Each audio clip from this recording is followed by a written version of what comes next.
Hallelujah. Hallelujah. Hallelujah. പ്രാർത്ഥനയോടായിരിക്കുക.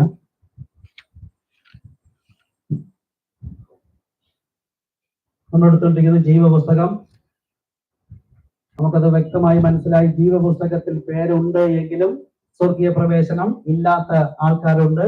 അവരുടെ പേർ ജീവപുസ്തകത്തിൽ നിന്നും മായ്ച്ചു കളയുന്ന കാര്യം നമ്മൾ പഠിച്ചു.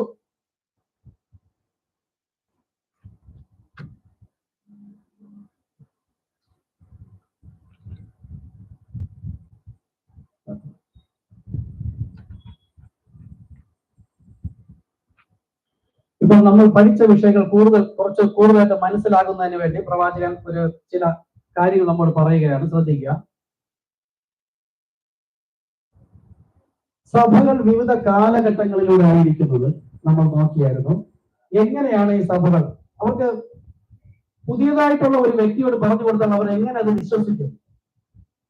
നമ്മൾ അവരോട് പറഞ്ഞാൽ അവരെ എങ്ങനെ വിശ്വസിപ്പിക്കാൻ കഴിയും? അതിന് ഒരു ചിത്രം വരച്ചുകൊണ്ട് പ്രവാചകൻ അവിടെ ചില കാര്യങ്ങൾ പഠിപ്പിക്കുകയാണ്. നമുക്ക് അതിന് മുന്നോട്ട് കുറച്ച് വചനങ്ങൾ നോക്കാം.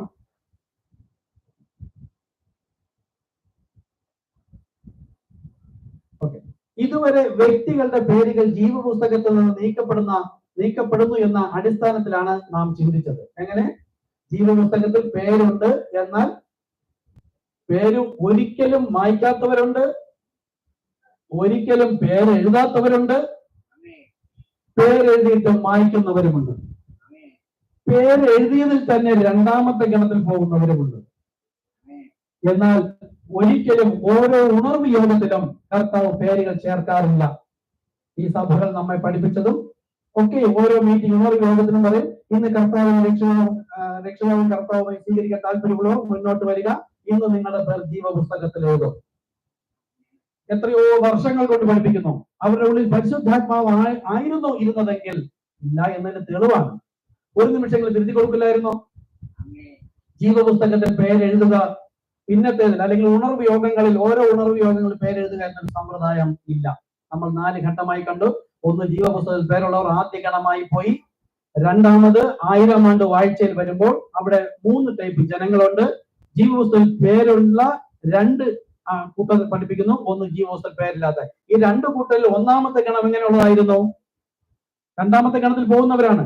ക്രിസ്തുവിനെയും അല്ലെങ്കിൽ തന്റെ വചനത്തെയും നാമത്തെയും കാക്കുകയും, പിന്നെയോ ഒന്നാമത് ദൈവവചനം നിഷേധിച്ചില്ല, രണ്ടാമത് കർത്താവിന്റെ നാമത്തെ കാത്തു, മൂന്നാമതോ ക്രിസ്തുവിനുള്ളവരെയും അവർ പോഷിപ്പിച്ചു അല്ലെങ്കിൽ പരിപാലിച്ചു, നിന്ദിച്ചില്ല, പരിഹസിച്ചില്ല എന്ന കാരണത്താൽ അവിടുന്ന് എന്ത് കൊടുക്കുന്നു?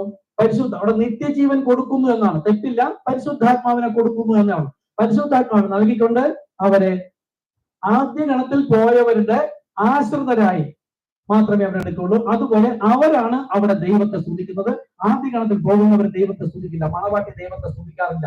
ഇത് തന്നെ നമ്മൾ മണവാട്ടി സഭ എന്ന് പറയുന്ന സഭയാണ് കർത്താവിനെ ആരാധിക്കാനുള്ളത്. നമ്മളിപ്പോ സഭയായി ഇവിടെ ഇരിക്കുകയാണ്. എടുക്കപ്പെടൽ കഴിഞ്ഞു കഴിഞ്ഞാൽ മണവാട്ടി കർത്താവിനെ ആരാധിക്കില്ല. പിന്നെന്താണ്? കർത്താവുമായി ചേർന്ന് ഏക ആത്മാവാകുന്നു. 12 കാര്യങ്ങൾ പഠിപ്പിക്കായിരുന്നു. അത് പബ്ലിക്കേറ്റാണ്. ഓക്കെ, പറയാം. പബ്ലിക്കേറ്റ് അതിന്റെ വലിയ കാര്യമൊന്നുമില്ല. ഓരോ ലൈവും അനേകം പേർ കാണുന്നുണ്ട്, കണ്ടിട്ട് ഒരു ഉപയോഗവുമില്ല. എന്തോ അവർക്ക് ന്യായവിധിക്കാണെങ്കിലും കാണട്ടെ. പറയാം. ആദ്യ ഗണത്തിൽ പോകുന്ന മണവാട്ടി ക്രിസ്തുവിനോട് കൂടെ ചേർന്ന് എടുക്കപ്പെട്ടാൽ അവനുമായി ചേർന്ന് ഏക ആത്മാവാകുന്നു എന്ന് പറഞ്ഞാൽ എന്താണ് നമുക്കത് മനസ്സിലാവുന്നത്?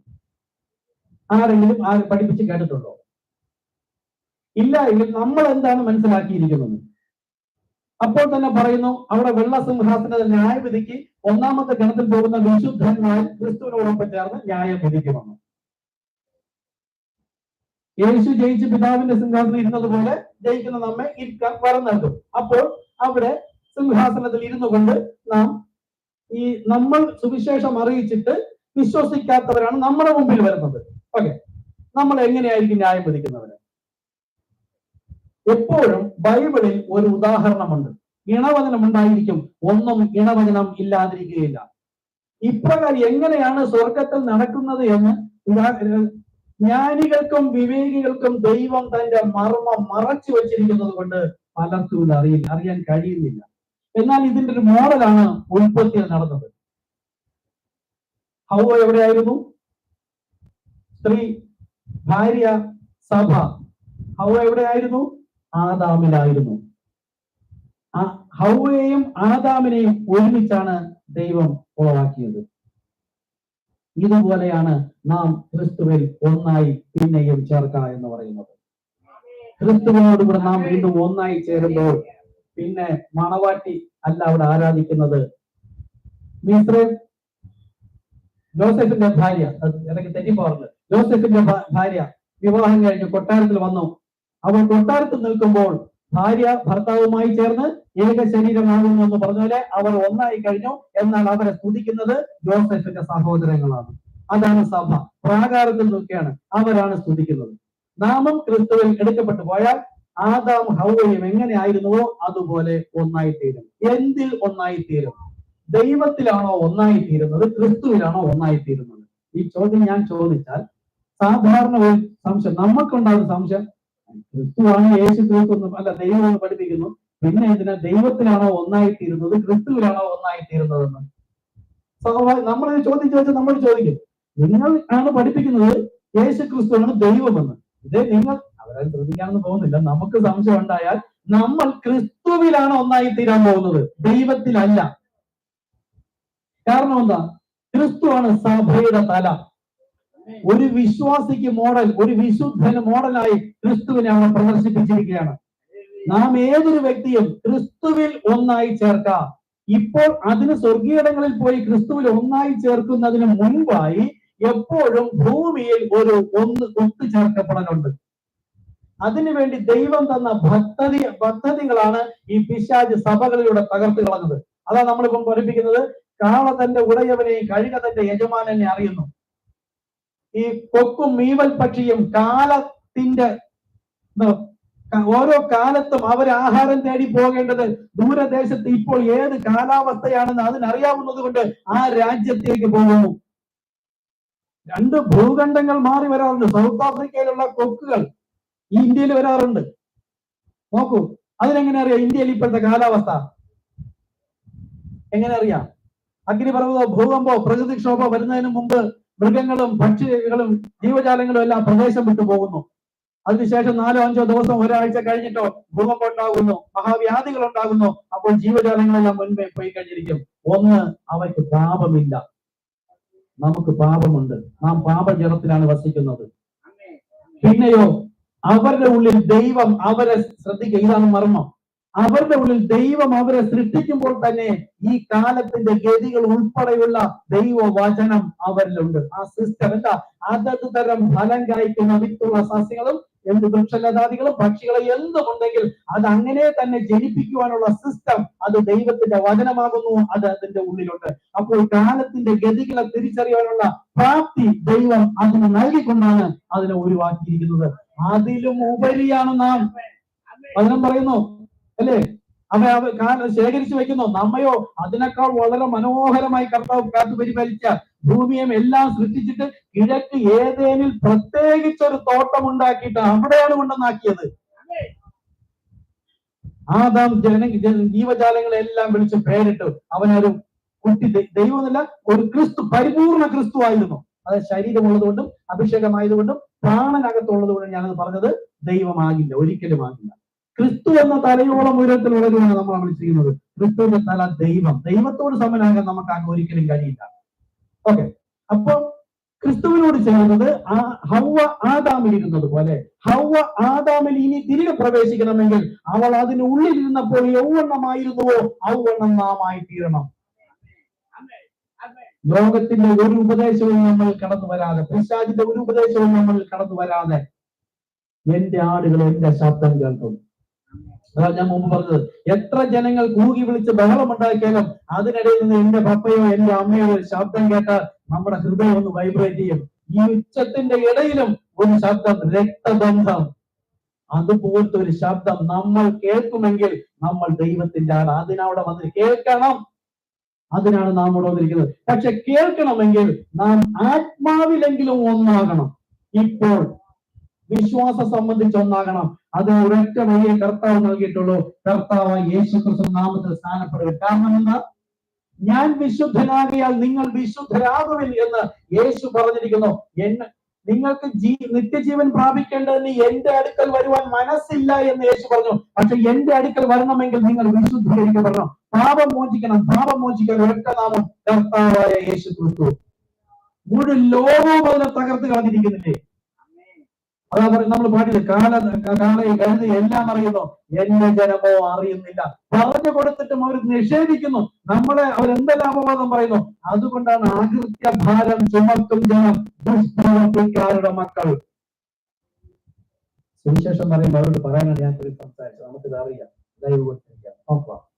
അപ്പൊ ജീവപുസ്തകത്തിൽ പേരുണ്ടായിരുന്നവരെ, ക്രിസ്തുവിനെയും അല്ലെങ്കിൽ സഭയെയും വചനത്തെയും ക്രിസ്തുവിനുള്ളവരെയും പരിപാലിച്ച കാരണത്താൽ ജീവപുസ്തകത്തിൽ പേരുള്ളവരെ കുറച്ചുപേരെ നീതിയുടെ വസ്ത്രം കൊടുത്ത് പരിശുദ്ധാത്മാവ് കൊടുത്ത് അങ്ങോട്ട് എടുത്തു. രണ്ടാമത്തെ ഗണത്തിലുള്ളവര് വീണ്ടും കുറച്ചുപേരുണ്ട്. രണ്ടാമത്തെ ഗണത്തിലുള്ളവരെ ക്രിസ്തുവിനെയും ക്രിസ്തു ജനത്തെയും വിമർശിച്ചില്ല, അവർക്ക് വേണ്ടുന്ന കാര്യങ്ങൾ ചെയ്തു കൊടുത്തു എന്ന കാരണത്താൽ ദൈവജനത്തെ ഉപദ്രവിക്കാതെ പൗലോസ് ഉപദ്രവിച്ചാരെ? യേശു ക്രിസ്തുവിനെ തന്നെയാവുന്നു. അതുകൊണ്ട് അങ്ങനെ ഒരു കൂട്ടരെയും അവിടെ പ്രവേശിപ്പിക്കുന്നു, വെള്ളസിംഹാസന ന്യായവിധിയിൽ. എന്നാലോ അത് കഴിഞ്ഞുണ്ടാകുമ്പോൾ ജീവപുസ്തകത്തിൽ പേരുണ്ട്, എന്നാൽ അവർ ദൈവവചന വിരുദ്ധമായി ജീവിതവും പ്രവൃത്തിയും വിശ്വാസവുമായിരുന്നു. ഒരു പക്ഷേ എന്നല്ല, സഭയിൽ കർത്താവ് പറഞ്ഞ 3 ടൈപ്പ് ജനം ഇവിടെ ഉണ്ട്. അതിൽപ്പെട്ട ഒരു ആൾ പേരുണ്ട്, പക്ഷെ പേരവിടെ മായ്ക്കുന്നു. പിന്നെ ഒരു കൂട്ടരോ ഒരിക്കലും പേരെഴുതപ്പെടാത്തവർ. ഈ പേര് മായ്ക്കുന്നവരെയും ഒരിക്കലും പേരെഴുതപ്പെടാത്തവരെയും ചേർത്ത് കത്തുന്ന ഗന്ധത്തിലും തീപ്പൊയ്കയിലും ഇട്ട് നശിപ്പിക്കുകയാണ്. അപ്പോൾ നശിപ്പിക്കുന്നത് നരകത്തിലാണ്. അത് എത്രയും കാലം എന്ന് പറയുന്നില്ല, കാലാകാലം അവിടെ കിടക്കും. അതിനുശേഷമാണ് സാത്താനെയും അവന്റെ സൈന്യത്തെയും എല്ലാവരെയും കൂടെ, ഇതും അവരുള്ളവരാണ്, എല്ലാവരെയും കത്തുന്ന ഗന്ധത്തിലിട്ടിട്ട് അവർ നശിപ്പിക്കുന്നു. അപ്പോൾ വെള്ളസിംഹാസന ന്യായവിധിക്ക് ശേഷമാണ് നരകത്തിലേക്ക് ജനങ്ങൾ ഇടുന്നത്. ഓക്കെ, നോക്കൂ, ഒരു മർമ്മപ്രധാനമായ കാര്യം പഠിക്കാൻ പോകണം.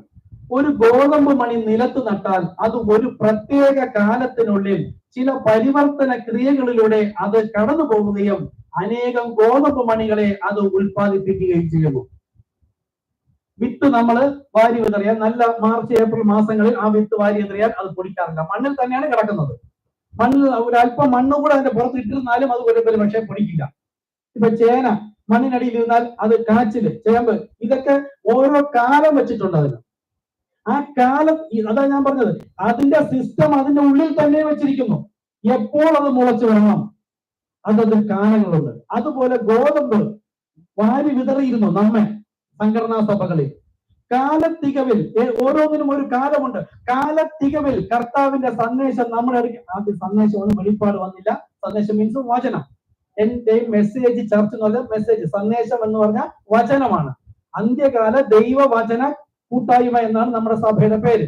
പക്ഷെ ഈ അന്ത്യകാല ദൈവവചന കൂട്ടായ്മയിലേക്ക് കൂട്ടിച്ചേർക്കുന്ന ജനങ്ങളെ വെളിപ്പാടിന്മേലാണ് കെട്ടുന്നത്. കർത്താവ് സഭ കെട്ടാൻ പത്രോസിനോട് പറഞ്ഞിട്ടുണ്ടാകും. ഇത് കാണാനോ നിങ്ങൾക്ക്? ശ്രദ്ധിക്കണം. ഈ യേശുവാണ് സൃഷ്ടികർത്താവെന്ന് പരീശന്മാർക്കൊന്നും അറിയില്ല, ജ്ഞാനികൾക്കൊന്നും അറിയില്ല. എന്നാൽ ചിലർ യേശുവിനെ കർത്താവേ എന്ന് വിളിച്ചത് മുഴുവൻ പാപികളാണ്. ഈ പാപികൾ വിളിച്ചു, ശിഷ്യന്മാരിലും കുറച്ചുപേർ വിളിച്ചു. അപ്പോൾ ഞാൻ എന്റെ സഹോദരനെ അടുത്ത സമയത്ത് പറഞ്ഞുകൊണ്ടിരുന്ന സമയത്താണ് പെട്ടെന്ന് അത് ക്ലിക്കായി ഞാൻ പറഞ്ഞു കൊടുക്കുകയാണ്. യേശുവാണ് കർത്താവെന്നും വിശ്വസിച്ചിരുന്ന കുറച്ച് പാപികൾ ഉണ്ടായിരുന്നു. സത്യമായും കണക്റ്റിയുള്ള സ്ത്രീയും ഭൂതഗ്രസ്തനും ലാസറും അങ്ങനെയുള്ളവര്. ജ്ഞാനികൾ മുഴുവൻ വിളിച്ചത് ബെൽസെബൂബ് വിളിച്ചു. അപ്പൊ ശ്രദ്ധിക്കണം, എപ്പോഴാണ് ഒരു സംഭവം ഫുൾഫിൽ ആവണം നോക്കുക. യേശുവിനെ കർത്താവെന്ന് വിളിച്ചവരുടെ ഇടയിൽ അത് യേശുവിന് മനസ്സിലായി, ഇവർക്കത് പിടികിട്ടി. അത് കഴിഞ്ഞപ്പോൾ യേശുവിനെ ബെൽസെബൂബ് എന്ന മറിയയുടെ പുത്രൻ, തച്ചന്റെ മകൻ എന്നൊക്കെ പറയുന്നു. യേശു ശിഷ്യന്മാരോട് ചോദിക്കുകയാണ്, അവർ എന്നെ എന്ത് പറയുന്നു എനിക്കറിയില്ല. പിതാവ് ആകർഷിച്ച് പുത്രന്റെ അടുക്കിലേക്ക് വന്ന നിങ്ങൾ എന്നെ കുറിച്ച് എന്ത് പറയുന്നു? പത്രോസ് പറഞ്ഞു, നീ ക്രിസ്തു. യേശു തന്നെയാണ് കർത്താവെന്നും യേശു തന്നെയാണ് ക്രിസ്തു എന്നും അവൻ പരിശുദ്ധാത്മാവെന്നല്ല പറഞ്ഞത്, യേശു തന്നെ ക്രിസ്തു എന്ന് പറഞ്ഞു. യേശുവിനറിയാം ജഡരക്തങ്ങളെ സ്വർഗത്തിനെ എന്റെ പിതാവത്തെ വെളിപ്പെടുത്തുന്നത്. അപ്പോൾ ഫുൾഫില്ലായി. ഇനിയാണ് അങ്ങനെയുള്ള ജനത്തെ കൊണ്ടാണ് ദൈവം സഭ പണിയുന്നത്. ഇതാണ് പാറമേൽ പണിയുന്ന സഭ. ബാക്കി മുഴുവൻ സഭകളെയും പാതാളഗോപുരം ജയിച്ചിരിക്കുകയാണ്. അവരാണ് അകൃത്യഭാരം ചുമത്തും ജനം ദുഷ്പ്രവൃത്തി കാരണമക്കൾ. അപ്പോൾ പിതാവ് പുത്രൻ പരിശുദ്ധാത്മാവ് 3 പേരെന്നും 3 ചേർന്ന ഒന്നും പഠിപ്പിക്കുന്നത് കൊണ്ട് ഈ സഭ മുഴുവനും അവരിനി എത്ര നല്ല വിശുദ്ധന്മാരെന്ന് പറഞ്ഞാലും അവർ എതിർ ക്രിസ്തുക്കളും കള്ളക്രിസ്തുക്കളും കള്ളപ്രവാചകന്മാരും തന്നെയാണ് ദൈവത്തിന്റെ സന്നിധിയിൽ. ഈ കർത്താവായ യേശു ക്രിസ്തു അത് ഒന്ന് എന്ന് വെളിപ്പെട്ടാൽ അവൻ ദൈവിക വെളിപ്പാടിന്റെ തെറ്റപ്പെടണം. അതുകൊണ്ട് അവനെ ഗോതമ്പിനെ കളപ്പുരയിലേക്ക് ശേഖരിക്കുന്ന കൂട്ടമാണ് നാം. എന്ത് മനസ്സിലായി? നമ്മൾ അറിയാതിരിക്കുക നമ്മ മനസ്സിലാക്കിക്കൊണ്ട് കർത്താവ് വിളിച്ച് കൂട്ടിച്ചേർത്ത ചെറിയൊരു കൂട്ടമാണ്. നമ്മുടെ വേണ്ടപ്പെട്ട സ്വന്തക്കാര്, അപ്പനും അമ്മയും ഭാര്യയും മക്കളും സഹോദരങ്ങളും മാമനും ആന്റി ആരൊക്കെയോ എല്ലാം നരകത്തിലേക്ക് പോകണം. അവിടെ നിന്ന് 2ാമത്തെ ഗണത്തിൽ പോലും എടുക്കില്ല. യേശുവിന്റെ കൂടെ കൂടിയവരുടെ എന്നാണ് 3 ടൈപ്പും. യൂദ സാത്താൻ പോയി, അത് 30 മേനി. ഉറങ്ങുന്ന മണവാട്ടി 60 മേനി. പത്രോസ് യാക്കോബ് യോഹന്നാൻ 3 പേർ വിശുദ്ധന്മാർ 100 മേനി. അതാണ് പോയത്. അത് വിളിച്ചു ദൈവം കഴിഞ്ഞ വർഷം നടത്ത് ദൈവത്തിന്റെ അൾട്ടിമേറ്റ് പദ്ധതിയാണ് വേർപെടുക. ആ പിക്ചർ നമ്മൾ കാണിച്ചു. താഴേറ്റത്തുള്ള ലൈനും ന്യായപ്രമാണങ്ങൾ ചട്ടങ്ങളും പ്രമാണങ്ങൾ തന്നു. അത് വിശ്വസിക്കുന്നവരെ മുകളിൽ കൊണ്ടുപോകുന്നു. മുകളിൽ നടക്കുന്നവരായി ദൈവജനമായി. പക്ഷെ അവർ നടക്കേണ്ടുന്ന നിയമം വീണ്ടും മുകളിൽ നിന്നാണ്. ദൈവഹിതം പ്രകാരം ജീവിക്കുന്നവരെ മുകളിലേക്ക് തന്നെ ദൈവം കൊണ്ടുപോകുന്നു. മോളിൽ വരച്ച് പഠിപ്പിച്ചത് കർത്താവേ സ്തോത്രം. അപ്പോ നീ ക്രിസ്തു എന്ന് പറഞ്ഞപ്പോഴാണ് പറഞ്ഞത് ഈ പാറമേൽ ഞാൻ എന്റെ സഭയെ പണിയുമെന്ന് പറഞ്ഞാൽ ഈ വെളിപ്പാടില്ലാത്ത ഈ സഭയിൽ എത്ര തന്നെ ജനങ്ങൾ ഇരുന്നാലും ദൈവജനമല്ല, ദൈവസഭയല്ല. നിങ്ങൾക്ക് പറയാൻ ധൈര്യമുണ്ടോ? എനിക്ക് തോന്നുന്നില്ല. ഇതിനകത്ത് ചിലപ്പോൾ ആരെങ്കിലും ഒരാളോ 2 പേർ ഉണ്ടോ എന്നോ എനിക്കറിയില്ല. പറയാനുള്ള ധൈര്യം വേണം. ഈ താലന്ത് ലഭിച്ചിട്ട് കൊണ്ട് കുഴിച്ചിട്ട കർത്താവ് തൊട്ടദാസനെ എന്ന് വിളിക്കും. താലന്ത് കൊടുത്തവരുടെ കാര്യമുണ്ട്. ഇത് നിങ്ങൾ പറഞ്ഞിരിക്കണം. എന്തിനാണ്? ന്യായവിധി നാളിലേക്ക്. ആ നിമിഷം മുതൽ അവരുടെ ന്യായവിധി വന്നു കഴിഞ്ഞു. പിന്നെ ശിക്ഷാവിധി മാത്രമേ ഉള്ളൂ. അത് പിന്നത്തേതില്ല. ന്യായവിധിയിൽ അടയ്ക്കപ്പെട്ടു കഴിഞ്ഞു. അത് നമ്മുടെ കയ്യിലാണ്. അവരുടെ ജീവനുമായിട്ടാണ് നാം പോകുന്നത്. ഈ ലോക സഭകൾ മുഴുവനും അവരുടെ ജീവൻ ഇന്ന് കർത്താവ് എന്റെ കയ്യിൽ തന്നിരിക്കുന്നു എന്ന് ദൈവകൃപയാൽ എഫേസ്യർ 1 പറയുന്ന പോലെ തന്റെ വിളിയാലുള്ള ആശ ഇന്നതെന്ന് തിരിച്ചറിയേണ്ടതിന് പ്രാർത്ഥിക്കണമെന്ന് പറഞ്ഞപ്പോൾ അങ്ങനെ നമ്മൾ മണവാട്ടിയാണെങ്കിൽ നമ്മുടെ ഓരോ വചനവും നമ്മൾ ബൈബിളിൽ നിന്ന് കണ്ടെത്തിയിരിക്കും. കാര്യം മണവാളൻ വചനമാണെങ്കിൽ മണവാട്ടി മുഴുവൻ വചനം മണവാട്ടിയാകും. അവർ തങ്ങളുടെ ഒന്നായി പോകുന്നത്. നമ്മുടെ വചനം എന്താണെന്ന് കണ്ടെത്തിയാൽ ആ വചനം നമ്മോട് സംസാരിക്കും. ആ വചനത്തിനോട് നിൽക്കണം. അങ്ങനെ നിങ്ങൾ ആരെങ്കിലും വചനത്തിന്റെ ഭാഗമാണെങ്കിൽ നിങ്ങൾക്ക് താലന്ത് ലഭിച്ചിരിക്കുന്നു കൊണ്ട് കുഴിച്ചിടരുത്. ഇത് ലൈവിൽ കേൾക്കുന്നവരായാലും ശരി തന്നെ. ഇനി മാറി നിൽക്കുന്നുവെങ്കിൽ ന്യായവിധി മാത്രമേ ഉള്ളൂ. കാരണം ഫുൾഫില്ലായി. ലോകം 3 പഠിപ്പിക്കുന്നു. അവർക്ക് വീണ്ടും ന്യായവിധി വരാൻ നമ്മൾ സംസാരിക്കാൻ പോകുമ്പോൾ പിന്നെ 3 ചേർന്ന 1. എന്നാൽ എപ്പോൾ സംസാരിക്കാൻ പോയാലും അവരതിനെ 3 ആക്കിയേ സംസാരിക്കുള്ളൂ. ആയിരുന്നാൽ ജ്ഞാനത്താൽ. 1ാമത്തെ കുതിരപ്പുറത്ത് കയറി വന്നവന്റെ ജ്ഞാനമാണ് അവർ പഠിപ്പിക്കുന്നത്. ഇന്ന് വന്നവര് സാത്താൻ, മൃഗം, ശക്തി, അത് തീയിടുക തന്നെ ചെയ്യും. കർത്താവ് സഹായിക്കട്ടെ. അപ്പോ ഒരു വിത്ത് ഇട്ട് കഴിഞ്ഞാൽ കാലത്തിന്റെ ഗതികൾക്കനുസരിച്ച് അത് മുളച്ചു വരികയും നിലത്ത് കുഴിച്ചിട്ടതായ ആ ഗോതമ്പ് മണി ചത്തില്ലെങ്കിൽ അതിൽ ഫലം ഉണ്ടാവുകയുമില്ല. നമ്മൾ ഗോതമ്പ് മണിയാണെങ്കിൽ നമ്മളെ കുഴിച്ചിട്ടാൽ, അതായത് നമ്മളെ കർത്താവ് ഇപ്പൊ ഈ സഭയിൽ കുഴിച്ചിട്ടിരിക്കുകയാണ് പാകമാകുന്നതിന്. നമ്മളൊരു മുളവരി നടന്നതിന് അല്ലെങ്കിൽ മലക്കറി വിത്ത് എന്തെങ്കിലും നമ്മൾ പുകയറയിലോ എവിടെയെങ്കിലും വെച്ചിട്ട് സൂര്യന്റെ കീഴിലെ ചൂടിൽ വെച്ച് അതിനെ പാകപ്പെടുത്തുന്ന ഒരു സമയം പോലും അത് മുളയ്ക്കില്ല. പാകപ്പെടുത്തുന്നത് എന്തിനാണ്? അതിനകത്തുള്ള ഒരു ജീവനുണ്ട്. അതിനെ നിലനിർത്തിക്കൊണ്ട് അതിനെ പോഷിപ്പിച്ചിട്ട് അത് ഒരു നിലത്തിടുമ്പോൾ അതിൽ ജലം വരും. ജലം എന്താണ്? വചനം. നമ്മളാകുന്ന വിത്തിൽ കാലത്തികവിൽ ദൈവവചനം വന്നപ്പോൾ നമ്മുടെ ഉള്ളിൽ അത് നനവ് തട്ടിയപ്പോൾ ആ വിത്തിന്റെ പുറംതോട് സംഘടനാ സഭയിൽ കിടന്ന് പാറ പോലെ ഉറച്ചതായിരുന്നു. പലരും അന്ന് നമ്മോട് ഒന്ന് പറയുമ്പോൾ നമുക്കത് മനസ്സിലാകില്ല. എന്നാൽ ശരിയായ വചനം, ജലം ആ വിത്തിന്റെ അടുക്കിലേക്ക് വന്നപ്പോൾ ആ വിത്തിനെ കുതിർക്കുകയും വിത്തിന്റെ പുറംതോട് ഒട്ടിച്ച് പുറത്തു വരുവാനുള്ള ജീവൻ എവിടെ? സ്വർഗത്തു നിന്നല്ല വന്നത്, ആ വിത്തിന്റെ ഉള്ളിൽ തന്നെ ദൈവം വെച്ചിരുന്നു. ഇതാ ഒരു കോഴിക്കുഞ്ഞ് ജനിക്കുമ്പോഴും ആ കോഴി മുട്ടയുടെ പുറം തോട് കുത്തി പൊട്ടിക്കുന്ന ജീവൻ അത് പ്രാപിക്കുന്നത് വരെ ആ കുഞ്ഞ് അതിനകത്തിരിക്കുന്നു. അതിന്റെ ശക്തി വരുമ്പോൾ ആ കുഞ്ഞ് എങ്ങനെ അറിയാം? അതിനെ ജനിപ്പിക്കുമ്പോൾ അതൊന്നും തരം ഉണ്ടാകട്ടെ എന്ന് പറഞ്ഞപ്പോഴേ ദൈവം അതിന്റെ ഉള്ളിൽ വെച്ച സിസ്റ്റമാണ് അത് കുത്തി പൊട്ടിക്കുന്നത്. അതുപോലെ നമ്മളാണ് വിത്തെങ്കിൽ നമ്മൾ ഇപ്പൊ പാകപ്പെടുകയാണ്. കർത്താവിന്റെ വരവിൽ നാം ഗോതമ്പായി പാകപ്പെടുകയും കർത്താവുമായി ചേർന്ന് പോകും. നമ്മളിപ്പോ ഗോതമ്പായിട്ട് എടുത്തിരിക്കുകയാണ്. അടുത്ത് പാകപ്പെടുന്നതിന് വേണ്ടി നമ്മൾ ഇവിടെ ഇരിക്കണം. ദൈവവചനം കേട്ട് നമ്മൾ ആരും നീതീകരിക്കപ്പെട്ട പോലെ നമുക്കറിയാം, നമ്മൾ ഓരോരുത്തരും. അപ്പൊ വിശുദ്ധീകരിച്ചാലേ പോവുകയുള്ളൂ. അപ്പോൾ ആരാണ് വിശുദ്ധീകരിക്കുന്നത്? ദൈവവചനം എന്ന് പറയാം. പക്ഷെ സഭയെ ശുദ്ധീകരിക്കുന്നത് വെളിപ്പാട്. ദൈവവചനം അവരുടെ എല്ലാവരുടെയും കയ്യിലുണ്ടല്ലോ. നീതിയുടെ മാത്രം പോലും ഇല്ല. അവർ ജയിച്ചവരല്ല ഇത് പറയുന്നവർ. പിശാച് പറഞ്ഞു കൊടുത്തതാണ് അവർ വയ്ക്കുന്നത്. അവർ ജയിച്ചവരല്ല. ജയിച്ചെങ്കിൽ അവർ ഇവിടേക്ക് വരണം. ഇവിടേക്ക് വന്നാൽ ജയിച്ചവരാണ്. അവർ പാറ കണ്ടെത്തി ആ പാറമേൽ ഞാൻ എന്റെ സഭയെ പണിയും. അതിനെ പാതാള ഗോപുരം ജയിക്കില്ല. പാതാള ഗോപുരം ആരാ? പിശാചാണ്. ഇന്ന് അവരെ ജയിച്ചിരിക്കുകയാണ്. സഹായിക്കട്ടെ. അനേകം ഗോതമ്പ് മണികൾ ഭാവിയിൽ രൂപം കൊള്ളേണ്ടതിന് ജീവവാഹിനിയാണ് ആ ഗോതമ്പ് ചെടി.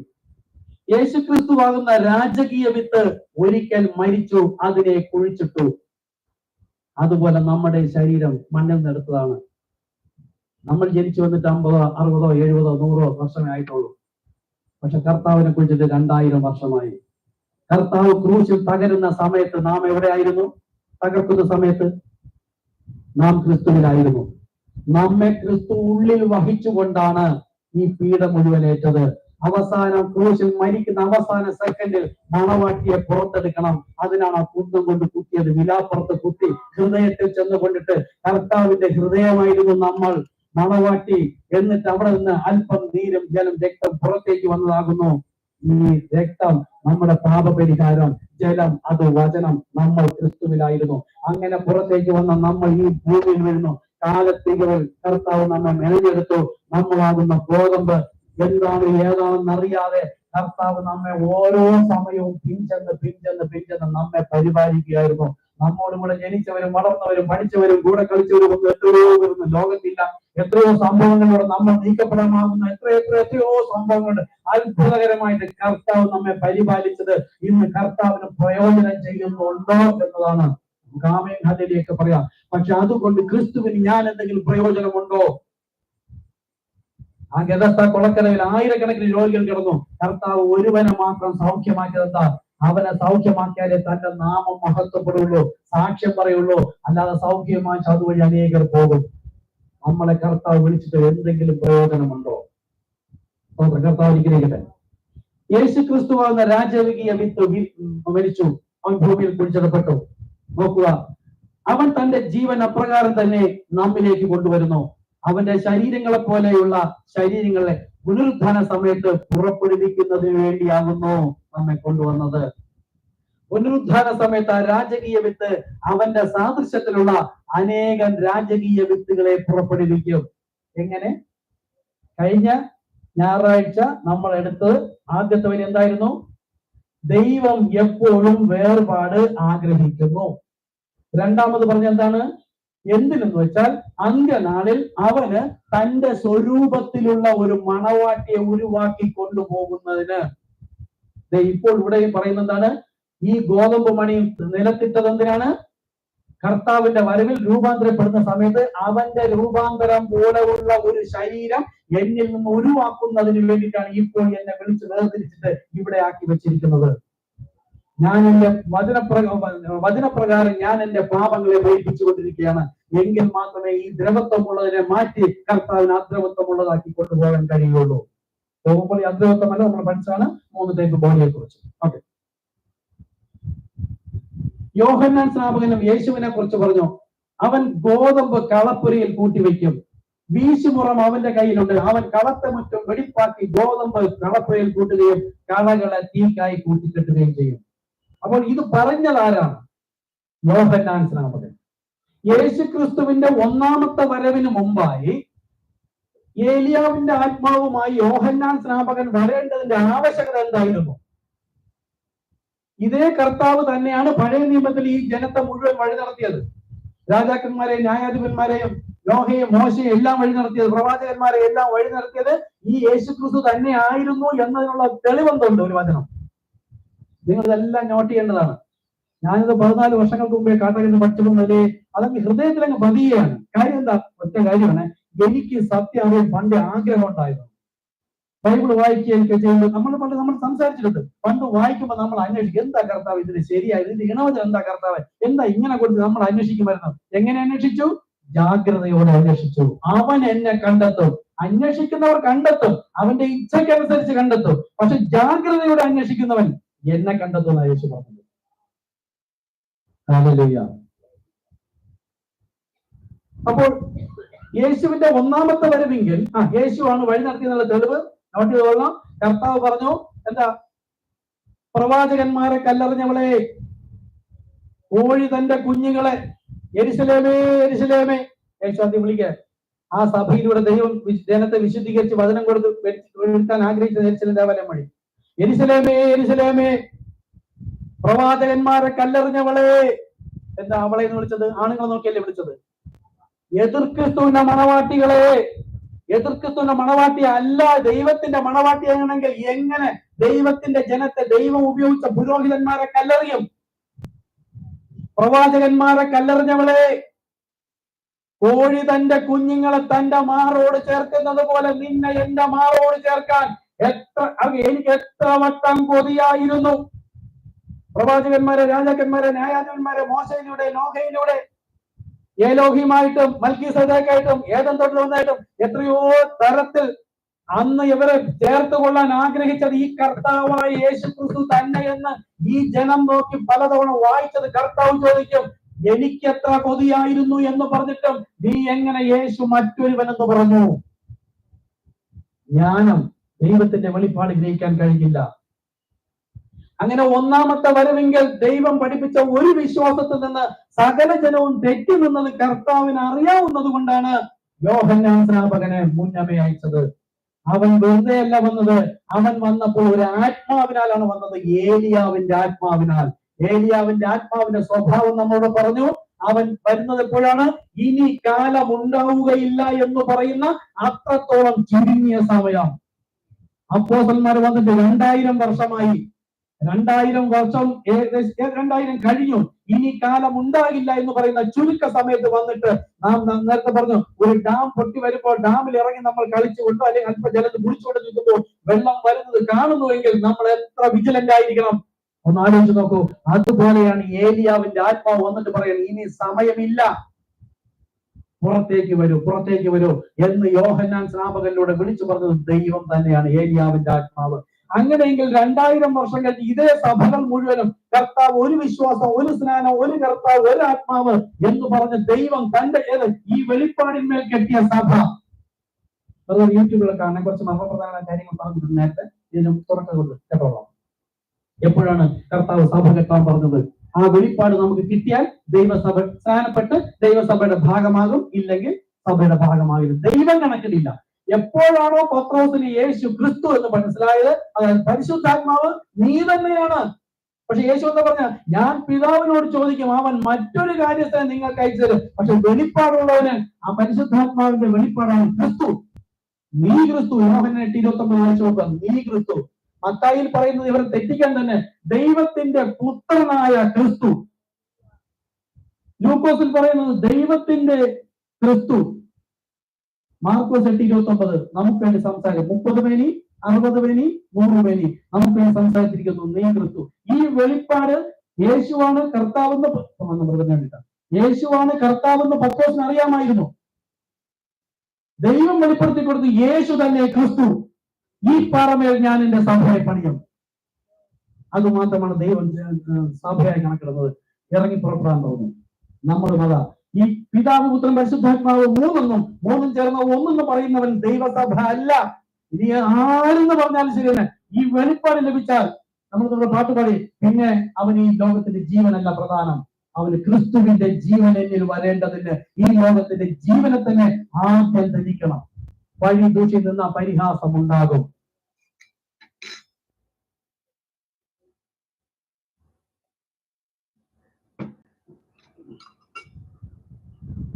പ്രാർത്ഥനയോടെ ആയിരുന്നാൽ അടുത്ത നമുക്ക് വേണ്ടി സംസാരിക്കാം.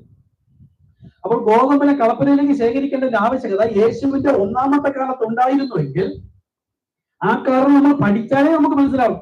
ഈ കത്തോലിക്ക് മുതൽ പെന്തക്കോസ്തുള്ള ഒരു സഭയെ പഠിപ്പിക്കുന്നില്ല. എന്തുകൊണ്ട് ഏലിയാവിന്റെ ആത്മാവ് വഴി യോഹന്നാൻ സ്നാപകൻ വന്നു? അതൊക്കെ അവർ പറയും. നമ്മൾ ഈ വിഷയങ്ങളൊക്കെ സംസാരിച്ചു. 8-ാം വയസ്സിൽ കാട്ടിൽ പോയ യോഹന്നാൻ എങ്ങനെ മനസ്സിലായി യേശു വരുന്ന സമയത്ത് വരണമെന്ന്? അവന്റെ ഉള്ളിൽ വചനമല്ല വെളിപ്പാടുണ്ടായിരുന്നു. വചനമുണ്ട്, വചനവുമുണ്ട്, വെളിപ്പാടുമുണ്ട്. അവനൊരു ചുരുളും കൊണ്ടുപോയില്ല. ഇരിമപ്രവാചകൻ പോയതിൽ ഒരു ചുരുളും കൊണ്ടുപോയില്ല. അവൻ വെളിപ്പാടിന്മേലുള്ളവനാ. വെളിപ്പാടിന്മേലാ ദൈവം അവനെ പണിതത്. നമ്മളിലും ആരെങ്കിലും വെളിപ്പാടിനാൽ കെട്ടപ്പെടുന്നവരുണ്ടെങ്കിൽ അവർക്ക് ഈ ലോകത്തിന്റെ ബന്ധവും സ്വന്തവും ജാതിയും മതവും കുലവും പ്രായവും വിദ്യാഭ്യാസവും വരുമാന മാർഗങ്ങളുടെ കാഴ്ചയുണ്ടോ, കേൾവിയുണ്ടോ, അല്ലെങ്കിൽ പ്രായമാണോ ഒന്നുമല്ല. അവരെവിടെയായിരുന്നാലും ദൈവ വചനമായിരിക്കും അവർക്ക് ഒന്നാം സ്ഥാനം. അതിനുവേണ്ടി അവർ ഇറങ്ങി പുറപ്പെട്ടിരിക്കും. നോക്കൂ, അപ്പൊ ഒന്നാമത്തെ വരവിൽ അങ്ങനെ ചെയ്തുവെങ്കിൽ ഇന്ന് അപ്പോസ്തലന്മാരുടെ കർത്താവ് തുടങ്ങിയ സഭയുടെ വിശ്വാസം അല്ലെന്ന് കർത്താവ് നമ്മെ പഠിപ്പിക്കണം. ഈ സംഘടനാ സഭയും പഠിപ്പിക്കണം. അതിനാണ് ഞാൻ ഇപ്പോഴെ കുറിച്ച് മനസ്സിലായി വരുന്നത്. ഇതുപോലെ പ്രസംഗിക്കുമ്പോഴാണ് എനിക്ക് അതാ ചിലപ്പോൾ കൂടുതൽ ദൈവ സ്നേഹം, നിയന്ത്രിക്കാൻ കഴിയാത്ത ദൈവസ്നേഹം. നമ്മൾ എന്ത് ഏത് എന്ന് അറിയാത്ത തരത്തിൽ നമ്മളെല്ലാം ട്രാക്ക് കൊണ്ട് കൊടുത്തു. പക്ഷെ ഓരോ അതിനോട് പഠിപ്പിക്കുമ്പോഴാണ് ആത്മാവ് വഴി നടത്തിയതാണെന്ന് മനസ്സിലാവുന്നത്. ഈ സംഘടനാ സഭകൾ ഈ സഭാകാലം പഠിപ്പിക്കാറില്ല. ഈ ട്രാക്കിൽ നമ്മളതെല്ലാം ചേർത്തിട്ടുണ്ട്. പല ട്രാക്കിലും 13 ടൈപ്പ് ട്രാക്ക് പ്രിന്റ് ചെയ്തു. ഏകദേശം എല്ലാത്തിനും ഈ സഭാകാലങ്ങളുടെ കാര്യങ്ങളുണ്ട്. തൃത്വവും സ്നാനവും ഒക്കെ. എന്തിനാണ്? അവരുടെ സഭകളിൽ പഠിപ്പിക്കുന്നില്ല. പക്ഷേ ന്യായവിധിക്ക് മുമ്പ് അവരെ അറിയിക്കേണ്ടതുണ്ട്. കാര്യം താലന്ത് ലഭിച്ചുപോയി. അതാ നമ്മൾ ചെയ്തുകൊണ്ടിരിക്കുന്നത്. എത്ര വലിയ സ്വർഗത്തിന്റെ പ്രവൃത്തിയാണെന്ന് ആലോചിച്ച് നോക്കുന്നത്. നമ്മൾ അറിയാതിരിക്കുക നിസ്സാരമെന്ന് തോന്നിക്കൊണ്ടൊന്ന് കൊടുത്തിരുന്നാൽ പോലും ദൂതന്മാർ നമ്മുടെ പിന്നാലെ ഉണ്ടാവും. സ്വർഗത്തിന്റെ ഇഷ്ടം ചെയ്യുന്നവരാണ്. ഒന്ന് ആലോചിച്ച് നോക്കും. കർത്താവ് സഹായിക്കട്ടെ. അപ്പൊ ഇന്ന് 2000 വർഷമായി ഇപ്പോൾ തെറ്റി നിൽക്കുന്നത് കൊണ്ട് ഈ സഭകളിലേക്ക് നമ്മൾ വിളിച്ചു പറയുന്നു. എന്താണ്? അപ്പോസ്തലന്മാരെ അപ്പന്മാരുടെ വിശ്വാസത്തിലേക്ക് നിറഞ്ഞു വരിക. ഈ വെളിപ്പാട് പുസ്തകം 8-ാമത്തെ അധ്യായത്തിൽ ഒരു വാതിൽ തുറന്നു വയ്ക്കുന്നത് എന്താ? കർത്താവ് കൂടെയൊന്നും ഇല്ല. വാതിൽ തുറന്നു വെച്ച് പറയുന്നത്, ഈ നിനക്ക് മുമ്പിൽ വാതിൽ തുറന്നു വെച്ചിരിക്കുന്നു, ആർക്കും അടച്ചുവിടാ. ഈ വാതിൽ വഴിയായി പുറത്തേക്ക് വരിക.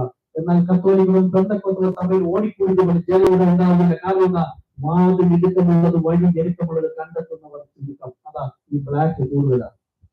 ഈ ബ്ലാക്ക് എന്താണെന്ന് അറിയാമോ? മുമ്പ് പഠിപ്പിച്ചാണ്. എനിക്കും അറിയില്ലായിരുന്നു. 1 മാസം മുമ്പാണ് ഇങ്ങനെ പഠിപ്പിച്ചോണ്ട് വന്നപ്പം അറിയാതെ കർത്താവ് പറയാണ്, ഈ ബ്ലാക്ക് 1-ാമത്തെ സഭാകാലത്ത് വിശ്വാസികൾ ഇത്രയാണ്. അതായത് നമ്മളെ എന്നെ പഠിപ്പിച്ചു തന്നെയാണ്. ലോകത്ത് അന്നുണ്ടായിരുന്ന ജനങ്ങളിൽ എത്ര ശതമാനം വിശ്വാസികൾ ഉണ്ടായിരുന്നു എന്നാണ് പഠിപ്പിച്ചത്. എന്നെ പഠിപ്പിച്ചത് അങ്ങനെ പഠിപ്പിച്ചത്. പക്ഷെ ഇവിടെ പഠിപ്പിച്ചത് കർത്താവ് പറഞ്ഞു അങ്ങനെ അല്ല. ഈ സന്ദേശം അറിഞ്ഞിട്ട് എത്ര പേർ വിശ്വസിച്ചു എന്നതിന്റെ അളവാണ് ഇത്. അറിഞ്ഞിട്ട് തള്ളിക്കളയുന്നതല്ലേ ന്യായം പിടിക്കാൻ പറ്റുള്ളൂ, അല്ലേ? അപ്പൊ അറിഞ്ഞിട്ട് തള്ളിക്കളഞ്ഞവരാണ് ആദ്യത്തെ കാലത്ത്. അത് കുറച്ചേ ഉള്ളൂ. അറിഞ്ഞവർ ഏറ്റവും കൂടുതൽ വിശ്വസിച്ചു. കാര്യം എന്താ? അന്ന് പവർഫുൾ ആയിട്ടാണ് അപ്പോസ്തലന്മാർ നടന്നത്. എങ്ങനെ?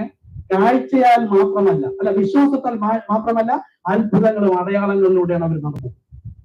അങ്ങനെ അനേകം പേർ വിശ്വസിച്ചു. നോക്ക്, ഇന്ന് കറുപ്പ് കൂടുതൽ ഇത് അറിയുന്നവരാ. ബൈബിൾ എല്ലാവരുടെയും കയ്യിലുണ്ട്. ഏകദേശം 1500 വർഷങ്ങൾക്ക് മുമ്പ്, ഇവിടെ മലയാളത്തിലേക്ക് വരുന്നത് 300-400 വർഷമാണ് നമുക്ക് ബൈബിൾ കിട്ടിയത്. അപ്പോൾ അതിൽ കിട്ടാതിരുന്ന ആൾക്കാർ വളരെ കുറച്ച്. ഇന്ന് അവസാനമായപ്പോ ഇത് അറിയാം, നമ്മുടെ സഭ, ഇത് കത്തോലിക്ക, മാർത്തോമ, CSI, ലൂതറൻ സഭ, ഇത് പെന്തക്കോസ്ത്. ധാരാളം പേർക്ക് വചനം കിട്ടിയിട്ടുണ്ട്. വചനം കിട്ടി അറിഞ്ഞിട്ട് തള്ളിക്കളഞ്ഞവരാണ്. വിശ്വസിച്ചവർ ഓരോ കാലത്തിലും അതത് കാലത്തിന്റെ ഏഞ്ചൽ വന്ന് പറഞ്ഞു കൊടുത്ത് കേട്ട് വിശ്വസിച്ചു. ഇന്ന് ആയപ്പോൾ പ്രവാചകരിലൂടെ ഇത്രയും സഭകൾക്കകത്ത്, എഫെസോസിലല്ല, ഇത്രയും സഭകൾക്കകത്തേക്ക് വിളിച്ചു പറയണം. എന്തുകൊണ്ടാണ്? യേശു വിത്ത് വിതച്ചവർ ഇവിടെ ഇരിക്കുകയാണ്. പിശാച് വിത്ത് വിതച്ചവർ ഇവിടെ ഇരിക്കുകയാണ്.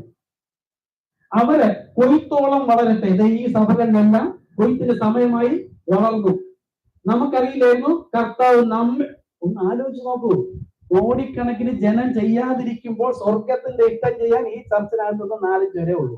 അത് 3-4 വരെ ഉള്ളൂ എന്ന് തന്നെ പറയാം. സ്വർഗം പിന്നാലെ ഇല്ലേ? ദൂരന്മാർ പിന്നാലെ, കർത്താവ് തന്നെ പിന്നാലെ ഇല്ലേ? എന്ത് വിഷമം പ്രയാസം ഉണ്ടെങ്കിലും ലജ്ജിക്കരുത്. നമ്മുടെ ഇതേ മെസ്സേജ് ചർച്ച നമുക്ക് ആര് കൊണ്ടു കൊടുക്കുന്നത്, എവിടെ കൊണ്ടു കൊടുക്കുന്നത്, എല്ലാവരും മെസ്സേജ് പുസ്തകം എടുത്ത് വായിച്ച് അവരവരുടെ കാര്യങ്ങൾ നോക്കിയിരിക്കുമ്പോൾ കർത്താവിന് പ്രിയം തോന്നിയില്ല, നമുക്ക് കൊണ്ട് കൊടുക്കാൻ പറ്റുന്നില്ല. ഇതേ സഭയിൽ എത്രയോ കൊണ്ട് പൊതിഞ്ഞ 500 വെച്ച് പൊതിഞ്ഞ കുറെ എടുത്തുകൊണ്ട് പോയിട്ട് ബാക്കി ഇരിപ്പുണ്ട്. 6 വർഷത്തോളമായി കൊണ്ട് വെച്ചിട്ട് ആരും എടുത്തോണ്ട് പോകുന്നില്ല. ഇവിടെ തന്നെ ഉള്ളവരാ, 2-3 പേരുണ്ട്, അങ്ങനെ അങ്ങ് വന്നുകൊണ്ടേയിരിക്കുന്നു, പോയിക്കൊണ്ടേയിരിക്കുന്നു. കർത്താവിന്റെ പ്രവർത്തിക്കാ കർത്താവ് വിളിച്ചിരിക്കുന്നത്. നമ്മളെ കാണാൻ ഭംഗിയൊന്നുമില്ല, വീട്ടുകാർക്ക്, നാട്ടുകാർക്ക്, സ്വന്തക്കാർക്ക്, ബന്ധുക്കാർക്ക് ആർക്കും ഒരു ഭംഗിയില്ല. പക്ഷെ കർത്താവ് സ്നേഹിച്ചു പോയി, അതുകൊണ്ട് ആ ദൗത്യം നമ്മളെ ഏൽപ്പിച്ചത്. അപ്പൊ ഈ സഭകളിലേക്കാണ് ഇന്ന് അന്ത്യകാല സുവിശേഷം വിളിച്ചു പറയാം. ഇവിടെ നോക്കും, എല്ലാ സഭകളും ഈ ഒരൊറ്റ നാമം അറിഞ്ഞു കഴിഞ്ഞിട്ട് തള്ളിക്കുന്നത് ജനമാണ്. ഒരു ചെറിയൊരു വിഭാഗം മാത്രം ജനതയുള്ളൂ. അതിൽ ഉൾപ്പെടുന്നതാണ് നമ്മൾ. അതിൽ നമ്മളെ വിളിച്ചിരിക്കുന്നത് എന്തായിട്ടാ? രാജകീയ പുരോഹിത വർഗം. വിശുദ്ധ എല്ലാവരും തന്നെ ഒരു സുവിശേഷത്തിനായി വിളിയുള്ളവരുണ്ട്. സഭ നടത്തുന്നത് ഇതുപോലെ ഇറങ്ങിത്തിരിക്കണം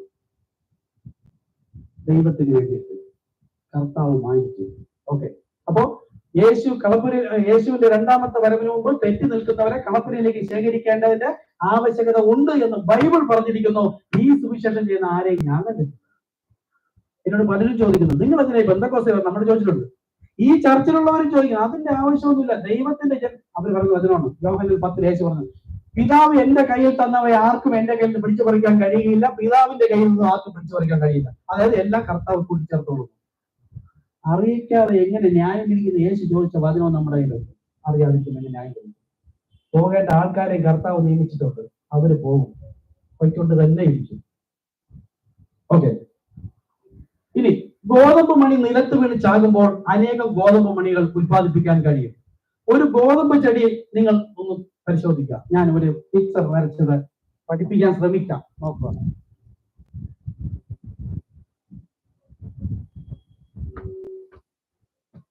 കാണാമോ?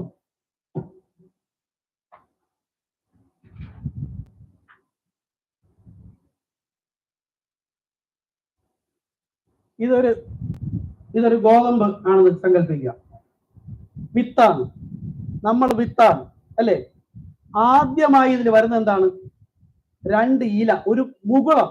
ഇലയെന്ന് നമുക്കറിയാൻ പറ്റില്ല, ഇങ്ങനെ കൂർന്ന് തൊഴുത് വരുന്നത് പോലെ ഇങ്ങനെ ഒരു മുകുളം പുറത്തേക്ക് വരും, ഇങ്ങനെ വരും. ഇത് വളർന്നു വരുമ്പോൾ ഇത് ഒന്നാമത്തെ. ഇത് വളർന്നു വരുമ്പോൾ ഒരു തണ്ട് ഇങ്ങനെ വരും, ആണല്ലോ.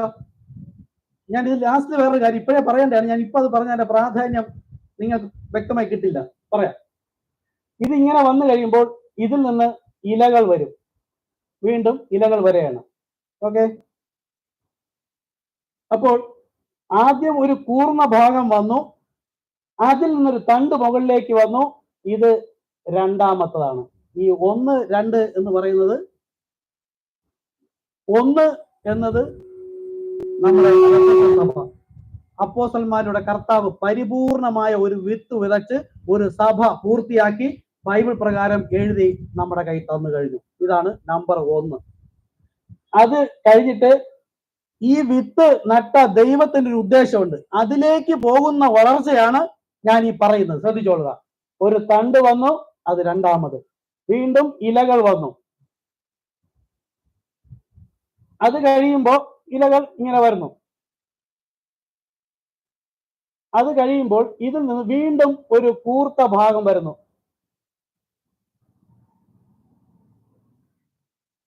ഈ ഇതിൽ നിന്ന് ഓക്കെ, ഇവിടെയും വരുന്ന ഒരു കൂർത്ത ഭാഗം. ഇത് മൂന്നാമത്തെ ഭാഗമാണ്. സഭാകാലങ്ങൾ ശ്രദ്ധിച്ചോളണം. ഇത് മൂന്നാമത്തെ ഭാഗം, ഒരു പൂർണ്ണ ഭാഗം വരുന്നു. അപ്പോൾ ഒരു വിത്ത്, യേശു ക്രിസ്തു വിത്തിട്ടു, ഇങ്ങനെ കാണുക.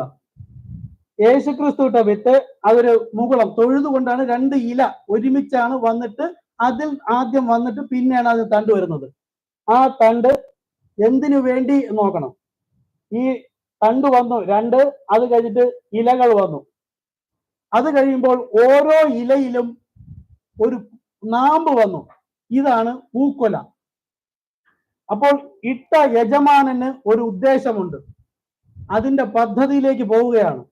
ഈ പൂക്കുല വന്നു, ആദ്യം കൂമ്പുണ്ടായി, അത് കഴിഞ്ഞപ്പോൾ അതിൽ നിന്ന് പൂക്കുലകൾ വന്നു. ഓക്കെ, എല്ലാത്തിൽ നിന്നും.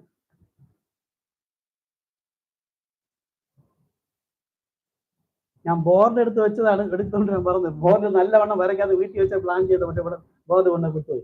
പിന്നെ പോകാനുള്ള സമയമില്ലായിരുന്നു. അപ്പോൾ 4ാമതായപ്പോഴത്തേക്ക് പൂങ്കുല വന്നു. ഓക്കെ, മനസ്സിലാവുന്നുണ്ടല്ലോ. അടുത്ത് 5ാമതായപ്പോൾ ഇതിൽ നിന്ന് ഓരോ ഗോതമ്പ് വന്നു. ഈ പൂക്കുലയിൽ നിന്ന് ഉള്ളിൽ നിന്ന് 5ാമതായിട്ട് വന്നു. 5ാമതായിട്ട് പൂക്കുല വന്നപ്പോൾ ഇവിടെ പരിശുദ്ധാത്മാവിന്റെ അഭിഷേകം വേണം, ഒരു ബന്ധപ്പെടൽ വേണം.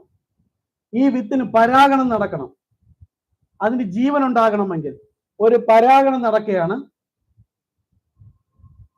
ഒരു പരാഗണം നടക്കുമ്പോൾ ഇവിടെ നിന്ന് ഒരു വേർപാടുണ്ടാവുകയാണ്.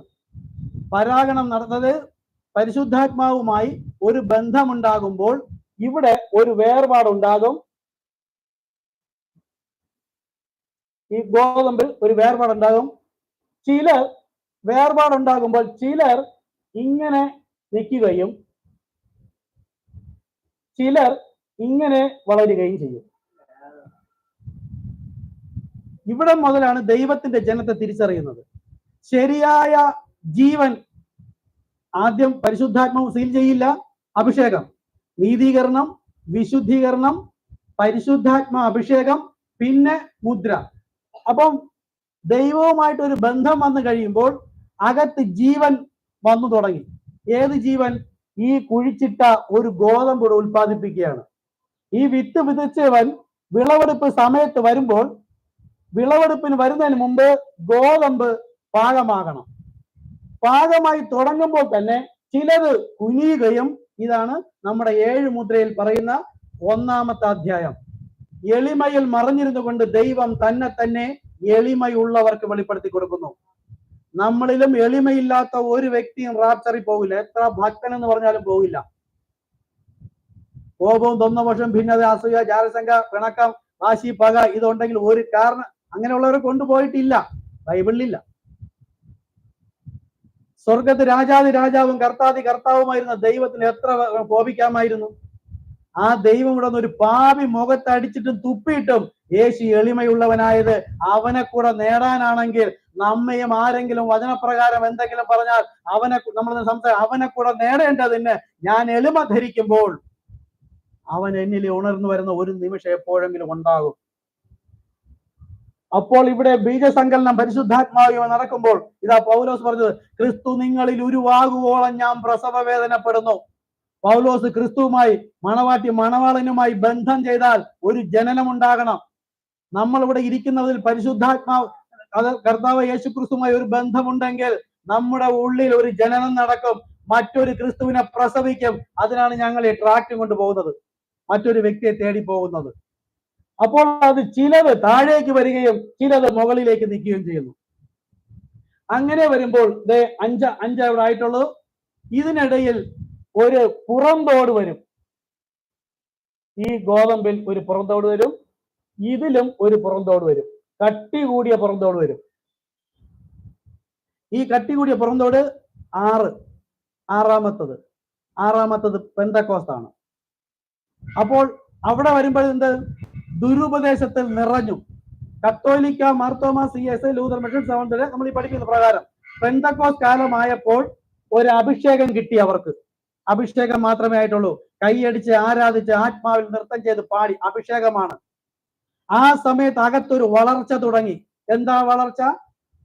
ഇതാ ഇരിക്കുന്ന ബ്രദർ പെന്തക്കോസിൽ പോയിക്കൊണ്ടിരിക്കുകയാണ്. നമ്മൾ പെന്തക്കോസിലൊക്കെ ആയിരുന്നു. പെന്തക്കോസിലായിരിക്കുമ്പോൾ തന്നെ നമുക്ക് ചില വെളിപ്പാടുകൾ കിട്ടി തുടങ്ങി. ചില വചനം പരിശോധിക്കാൻ തുടങ്ങി. ശക്തിയോടെ നമ്മൾ അന്വേഷിക്കാൻ തുടങ്ങി. ഇണവചനം തേടി തുടങ്ങി. ദൈവത്തോട് പ്രാർത്ഥിച്ചു തുടങ്ങി. എനിക്ക് കൂടുതൽ മനസ്സിലാകണം കർത്താവേ എന്ന് പറഞ്ഞു. അപ്പോൾ നമ്മൾ എളിമപ്പെട്ടു. നമ്മളെ ആക്ഷേപിച്ചു. നമ്മുടെ പുരോഹിതന്മാരോട് നമ്മൾ പോയി ചോദിച്ചാൽ അവരാദ്യം പറയും, മിണ്ടാതിരിക്കും, പിശാചാണ് ഉപദേശിച്ചത്, ചോദ്യങ്ങളുമായിട്ട് വരരുത്. അത് പലർക്കും ഇഷ്ടമല്ല. ഇനി ഇഷ്ടപ്പെട്ട് പറഞ്ഞു തന്നാലോ? വെളിപ്പാടുള്ള ഇല്ലാത്ത എന്ത് പറഞ്ഞു തരും?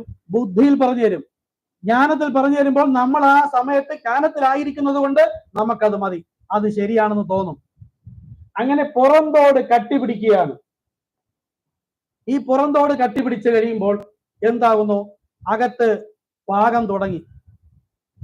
വചനം ഇവിടെ വിതച്ച വിത്തുപോലെ ഇതിനകത്ത് പാകപ്പെട്ടു തുടങ്ങി. ഇതാണ് ഇന്ന് കത്തോലിക്ക മുതൽ പെന്തക്കോസ് വരെ കാണുന്ന സഭ.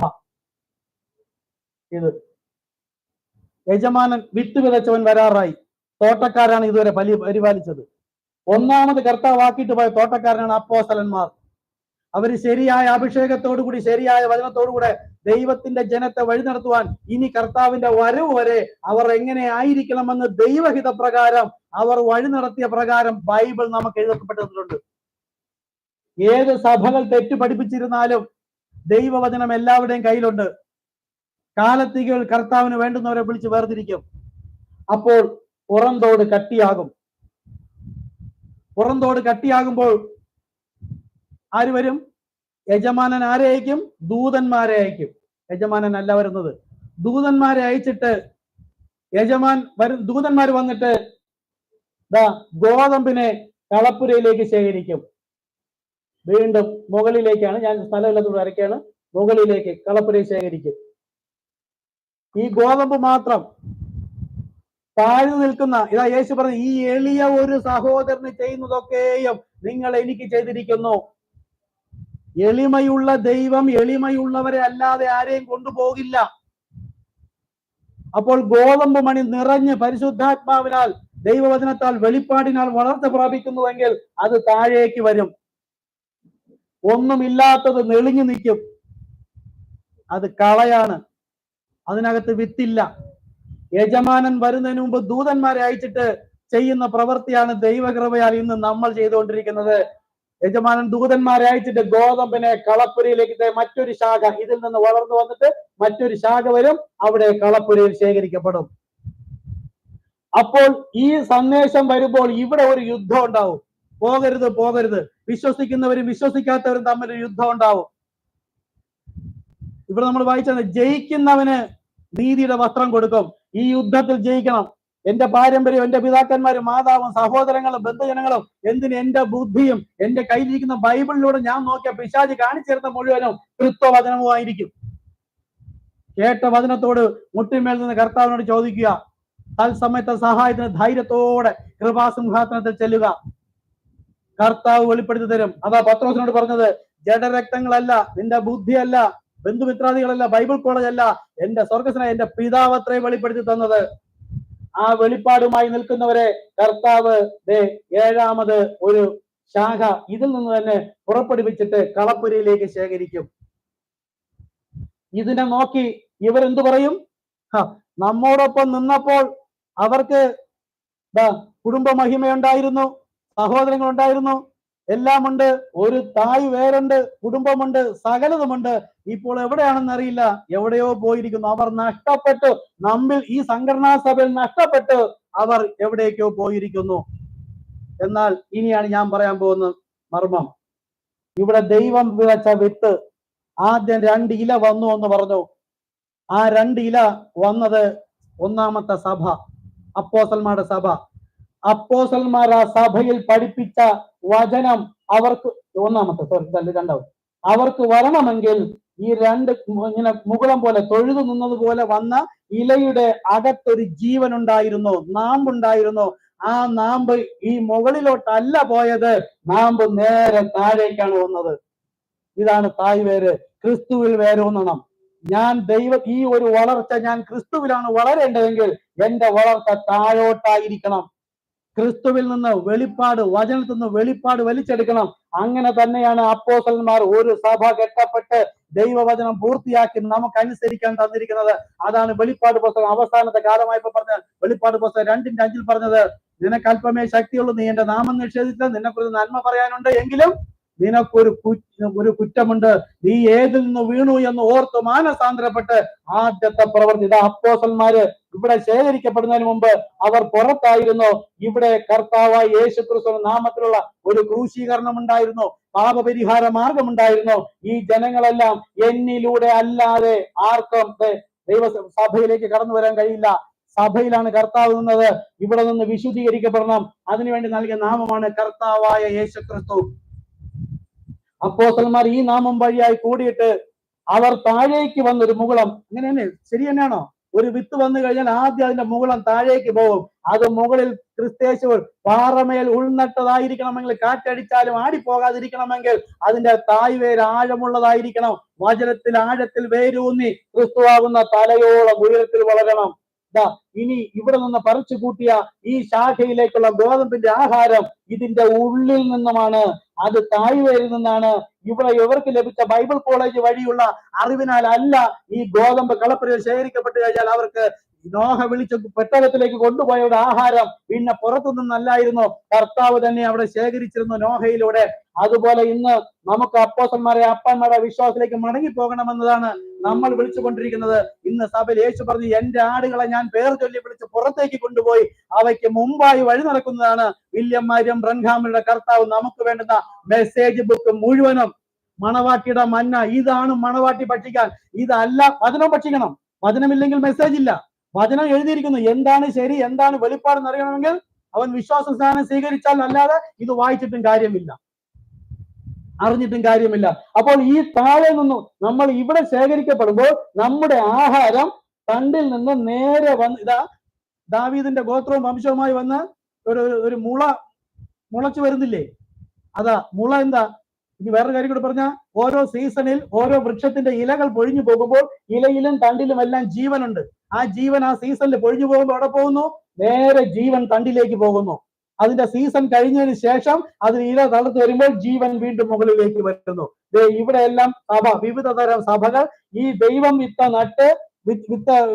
വിത്ത് ഇതേ ഫലം കായ്ക്കണമെങ്കിൽ മറ്റൊരു ശാഖ, ഒരു സഭ കർത്താവ് അവിടെ കൊണ്ടുവന്നു. അതിലേക്കുള്ള മന്നയാണ് ജീവവൃക്ഷത്തിന്റെ ഫലം. കായ്ക്കണമെങ്കിൽ ഇത് ഭക്ഷിക്കണം. ഇനി ഇവിടെ നിന്ന് കർത്താവ് ഇവിടെ കൂട്ടിച്ചേർത്തു. ഇപ്പോൾ ഇനി തിരിച്ച് ഞാൻ പഠിപ്പിക്കാൻ പോവുകയാണ്. കർത്താവ് വരുമ്പോൾ തന്റെ വിത്തിന് ശേഖരിക്കുന്നത് കളപ്പുരയിൽ നിന്ന്. യജമാനൻ, നമ്മളിന്ന് ജമ്മിമാര് ജോലിക്കാരെ വിട്ട് വയലിൽ കൃഷി ചെയ്ത് അതിന്റെ ഫലം കളപ്പുരയിൽ ശേഖരിച്ചിട്ട് ജമ്മിമാർ കളപ്പുരയിൽ വന്നിട്ട് ശേഖരിച്ചിട്ടാണ് പോകുന്നത്. നമ്മളാണ് ഇന്ന് കളപ്പുരയിൽ വിത്ത് ശേഖരിക്കപ്പെടുന്നവർ. അടുത്ത് യജമാനൻ വരുമ്പോൾ ഇവിടെയുള്ള വിത്തിനെ അല്ല, ഇവിടെ നമ്മൾ ഈ പറഞ്ഞ ഈ പുറന്തോട്, അത് നമ്മൾ ഗോതമ്പ് പൊളിക്കുമ്പോൾ ഇതിനെ ഇവിടെ ശേഖരിച്ചു. ഇവിടെ നമ്മൾ പാകമാവുകയാണ്. ഇവിടെ ഇട്ട ഇതേ വിത്തിന്റെ ഫലം കായ്ക്കും. മറ്റൊരു ക്രിസ്തു നമ്മിൽ ഉരുവാകുവോളം ഇവിടെയുള്ളവർ പ്രസവ വേദനപ്പെടുകയാണ്. ഇനി കർത്താവ് വരുമ്പോൾ ഉള്ള കാര്യം നോക്കുക. ഈ സംഘടനാ സഭകളെ കുറിച്ച് പറയാൻ പോവുകയാണ്. ഇതാണ് സംഘടനാ സഭ. നമ്മൾ പറഞ്ഞു, യജമാനൻ വിത്ത് നട്ടു, നമ്മളൊരു തേങ്ങ നട്ടു. എന്റെ ഉദ്ദേശം എന്താണ്? ഞാനൊരു നഴ്സറിയിൽ ചെല്ലുമ്പോൾ പലതരം തെങ്ങ് തൈകളുണ്ടാവും. നമ്മൾ ഏത് വാങ്ങിക്കും? നല്ല മുഴുത്ത തേങ്ങ, ഉറപ്പുള്ളത്, അതായത് തേങ്ങ കൂടുതലുള്ളത്, നല്ല തൊണ്ട് കുറഞ്ഞത്, നല്ല ഫലം തന്നെ. അവിടെ പല വെറൈറ്റി ഉണ്ട്. നല്ലത് നോക്കി കുഴിച്ചിട്ടുവെങ്കിൽ യജമാനൻ വരുമ്പോൾ ഈ കുഴിച്ചിട്ട അതേ ഫലം മുകളിൽ നിന്ന് ശേഖരിച്ചു കൊണ്ടുപോകും. പക്ഷെ ഇവിടെയും 3 ശേഖരണം ഉണ്ടെന്നാണ് പറയുന്നത്. സഭയിൽ യേശുവിനോടൊപ്പം 3 പേരുണ്ടായിരുന്ന പോലെ ഈ സഭയിലുമുണ്ട്. ഇനി കർത്താവ് വരുമ്പോൾ ആലോചിച്ച് നോക്കുക. യജമാനൻ കുഴിച്ചിട്ടത് ഈ വിത്ത് ശേഖരിക്കാൻ. ഈ വിത്തിന്റെ വാഹികളായിരുന്നു ഇതെല്ലാം. ഈ ഒറിജിനൽ വിത്ത് എടുക്കുന്നതിന് വേണ്ടി ദൈവം ഈ വിത്തിനു വേണ്ടി സൃഷ്ടിച്ചവയാണ് ഇല, പൂവ്, കായ്, തണ്ട്. ഈ കട്ടിയുള്ള പുറന്തോട് പോലും മാറ്റിയതിന് ശേഷമാണ് നമ്മൾ ഗോതമ്പ് ഉപയോഗിക്കുന്നത്. അപ്പോൾ ഈ പുറന്തോടെന്ന് പറയുന്നതാണ് ഇന്നത്തെ സംഘടനാ സഭ പെന്തക്കോസ്ത്. അതിനു മുമ്പുള്ളതാണ് ഓരോ സഭകളും. ഇത് വിത്ത് പാകമായി ശേഖരിച്ചു കഴിഞ്ഞാൽ ഈ ചെടിയുടെ അവസ്ഥ എന്താണ്? ഇല പഴുത്തു തുടങ്ങും.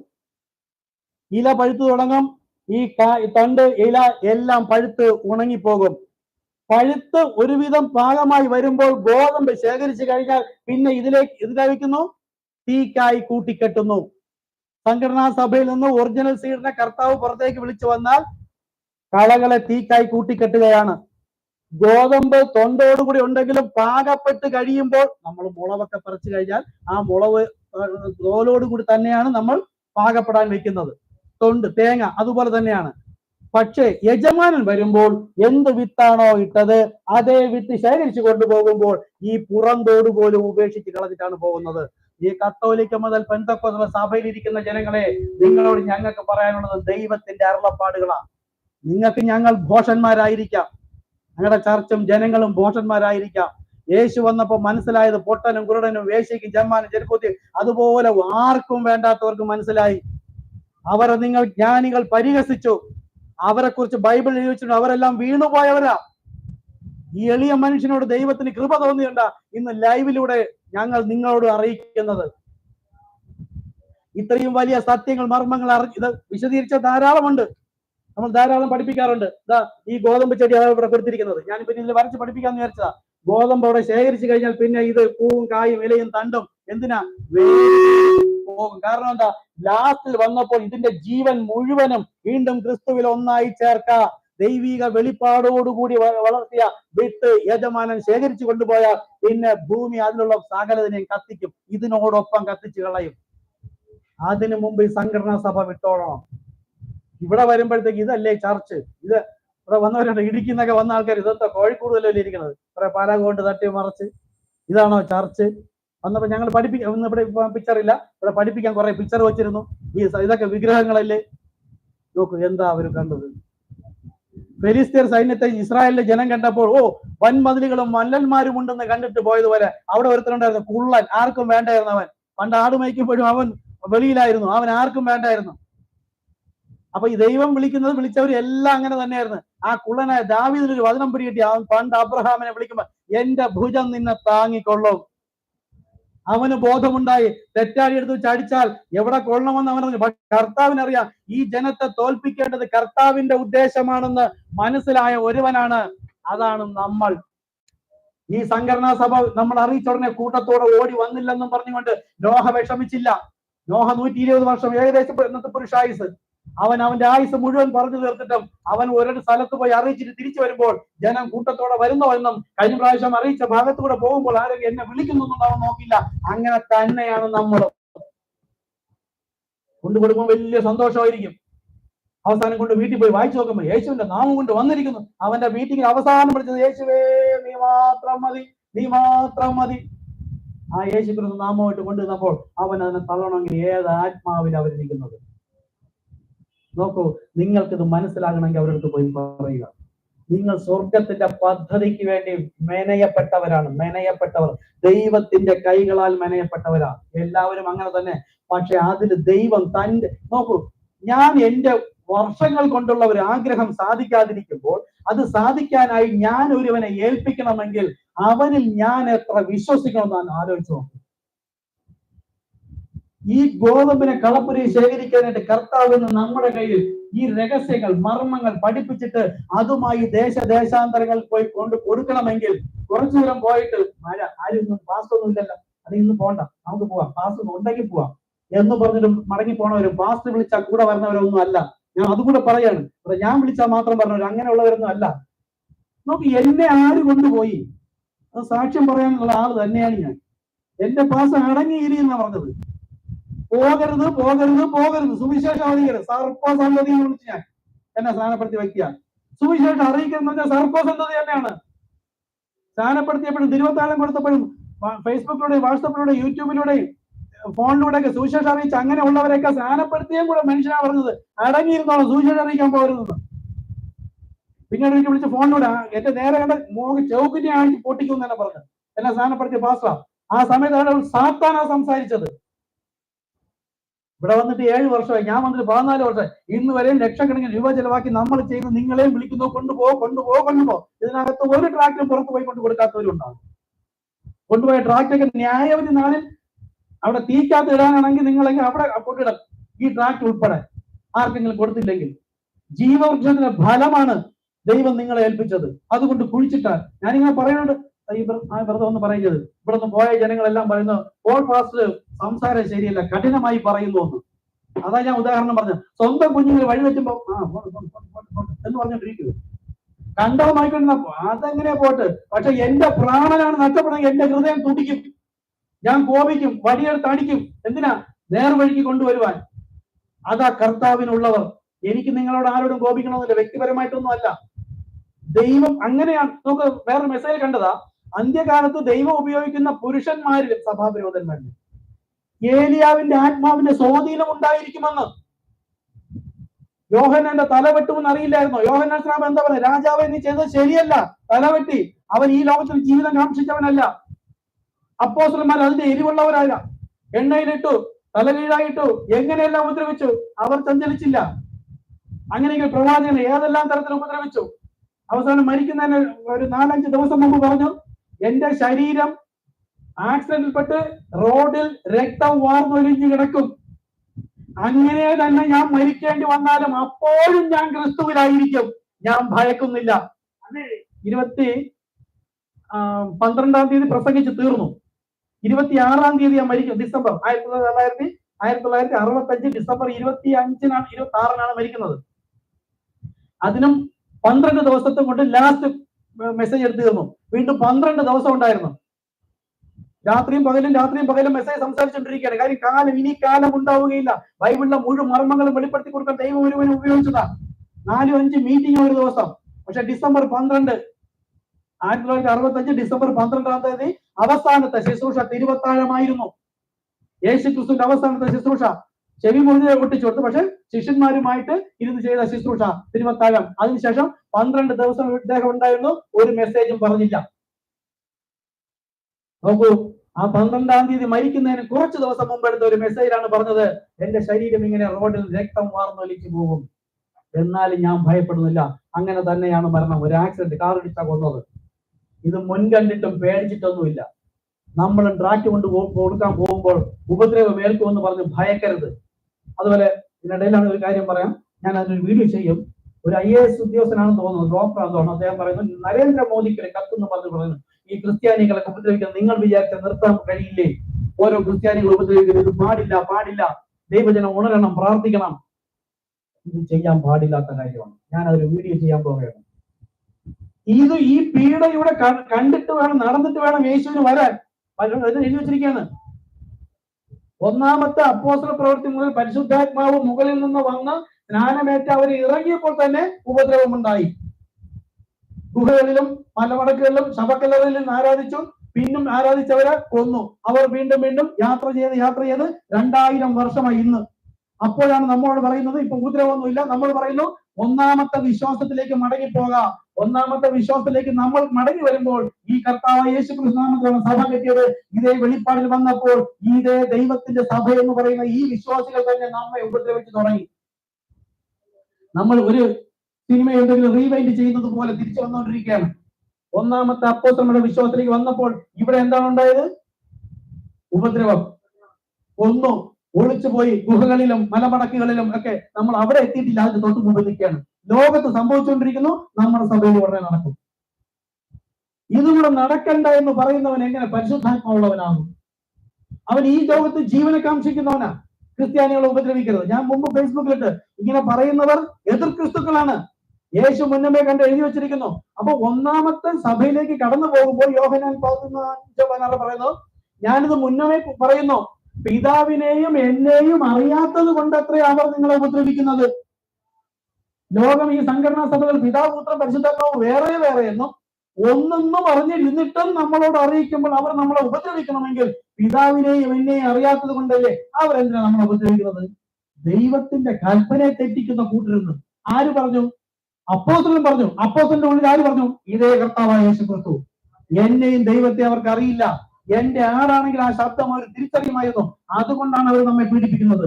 ഇനി നമ്മൾ ആദ്യ വിശ്വാസത്തിലേക്ക് മടങ്ങി വരുമ്പോൾ അടുത്ത് നമ്മൾ ഈ സഭാരാധന നിർത്തലാക്കും. പ്രവാചകൻ 7 മുദ്രകളൊക്കെ സംസാരിച്ച് വെച്ചിരിക്കുകയാണ്. അതിനു മുമ്പ് വരുന്ന ഒരു സംഘടനാ സഭ, നമ്മുടെ ഈ ഗോതമ്പിനെ കളപ്പുരയിൽ ശേഖരിക്കുന്നതോടുകൂടി ഒരു സംഘടനാ സഭ നിലവിൽ വരും. നേരത്തെ ഉണ്ടായിരുന്നത് WCC, വേൾഡ് ചർച്ച് കൗൺസിൽ, വേറൊന്ന് WCO, വേൾഡ് ചർച്ച് ഓർഗനൈസേഷൻ. ഇത് രണ്ടും പോയിട്ട് ഒരു പുതിയൊരു സംഘടന വരും, എക്യൂമിനിക്കൽ കൗൺസിൽ. ഈ സഭകൾ മുഴുവനും അതിൽ എല്ലാ സഭകളും, ഹിന്ദുക്കളും മുസ്ലിങ്ങളും ജൈനമതം ഷിയ സുന്നികൾ കുർദുകൾ എല്ലാ മതവിഭാഗങ്ങൾ ആഫ്രിക്കയിലുള്ള സകലതും എക്യൂമിനിക്കൽ മൂവ്മെന്റിൽ അംഗമാകും.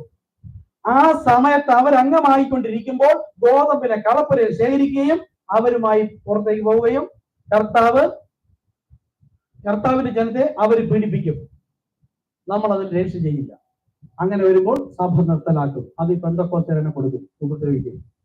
സഭ നിർത്തലാക്കുമ്പോൾ നമ്മൾ വീടുകൾ തോറുമോ തിരുവത്താഴത്തിനോ എവിടെയെങ്കിലും കൂടി വരുമ്പോൾ വീണ്ടും ഉപദ്രവം ഉണ്ടാകുമ്പോൾ നമ്മൾ വീണ്ടും ഒളിച്ചു പോകും. ചിലപ്പോൾ ആ സമയത്ത് പലരും ആരെങ്കിലും പോകുന്നൊന്നും വരും. ഉത്തരേന്ത്യ നടക്കുന്നത് പോകുന്നു വിളിക്കുന്ന ഞാനൊക്കെ കർത്താവെ ആ സെക്കൻഡ് അടുത്ത സെക്കൻഡ് കർത്താവിനെ കാണാം. അടുത്ത സെക്കൻഡ് 62-63 ആയി പോകുന്നു വിളിക്കുന്നു. ഞാൻ പലപ്പോഴും അമ്മ പറയും, ഇപ്പോഴും അടുത്തമ്മ കർത്താവിനോട് പോകാൻ ഭയങ്കര ആഗ്രഹമാണ്. പൗലോസ് പറഞ്ഞല്ലോ, വിട്ടുപിരിഞ്ഞ് കർത്താവ് നിന്നോട് കൂടെ ഇരിക്കാൻ ഏറെ ഇഷ്ടം. പക്ഷെ ഞാനിവിടെ ഇരിക്കുന്നത് കർത്താവ് നിനക്ക് എന്തെങ്കിലും പ്രയോജനം ഉണ്ടെങ്കിൽ അങ്ങനെ ആയിക്കോട്ടെ, ഇല്ലെങ്കിൽ കർത്താവിടെ പോയി ഇപ്പോഴൊന്നും അല്ല, അത് പണ്ടേ ഉള്ള ആഗ്രഹമാണ്. അത് പ്രത്യേക ജീനാ അതൊക്കെ. ഓക്കെ, അപ്പോ സംഘടനാ സഭ ഇപ്പൊ നമ്മളെ ആരാണ് പക്ക പ്രവാചകം പറഞ്ഞത്? ഈ സഭകൾ തന്നെ നമ്മ ഒറ്റുകൊടുക്കും. യേശുവിനെ ഒറ്റുകൊടുത്ത ആരാ? യേശുവിന്റെ കൂടെ ഉണ്ടായിരുന്നവരെ, ഈ വെറും ദൈവജനം എന്ന് പറയുന്നവരെ നമ്മെ ഒറ്റുകൊടുക്കും. അപ്പോൾ നമ്മൾ സഭ മതിയാക്കും. അന്ന് നമുക്ക് ജീവൻ പ്രാപിക്കാനാണ് പ്രവാചകനിലൂടെ കർത്താവ് ഈ സന്ദേശങ്ങൾ മുഴുവനും പുസ്തകമാക്കിയത്. ഇപ്പോൾ പഠിക്കാനും ഉണ്ട്. അന്ന് ഈ മെസ്സേജ് ഓഡിയോ ഉണ്ട്. ഈ ഓഡിയോയും അത് സ്ഥാനപ്പെട്ട് സഭയുടെ ഒരു ഭാഗമായി വരണം. സ്ഥാനം നിർബന്ധം. സഭയുടെ ഭാഗം എന്നുള്ളത് ക്രിസ്തുവിന്റെ ശരീരത്തിന്റെ ഭാഗമാകണം. അന്ന് ഈ ജീവ പുസ്തകത്തിൽ, അത് ഇതുപോലുള്ള മെസ്സേജ് പുസ്തകങ്ങളാണ് മണവാട്ടിയുടെ ആഹാരം. ഇത് കർത്താവ് മുന്നമേ കണ്ടിട്ടാണ് ഈ പുസ്തകം മുഴുവൻ 1939 മുതൽ അദ്ദേഹം ശുശ്രൂഷിച്ചു തുടങ്ങി. 33-ലൊക്കെ സംസാരിച്ചിട്ടുണ്ട്. 33-ൽ സംസാരിച്ച കാര്യങ്ങളൊക്കെ ഇപ്പൊ സംഭവിക്കുന്നു. ഞാൻ വേണമെങ്കിൽ ഒരു വീഡിയോ ഇട്ട് കാണിച്ചത്. ഫോണാണ് സ്ക്രീൻ. ഈ അവസാന സമയത്ത് കർത്താവ് വരുന്നതിന് മുമ്പ് ഒരു പോപ്പിനെ തെരഞ്ഞെടുക്കുമെന്ന് പറഞ്ഞ ഞാൻ ഒരു മിനിറ്റ് ഓൺ ചെയ്തിട്ട് കാണിച്ചില്ല. പ്രവാചകരുടെ കർത്താവ് പ്രവചിച്ചതാണ്, അത് സംഭവിച്ചു. കറണ്ടില്ല, കറണ്ട്. ഓക്കെ, അപ്പോ 1600 വർഷമായി നിഗ്ഗാ സുനോഗോസ് വഴി കത്തോലിക്ക ആയിരുന്നില്ല. അന്ന് വേറെ പേരിലാണ് അറിയപ്പെട്ടത്.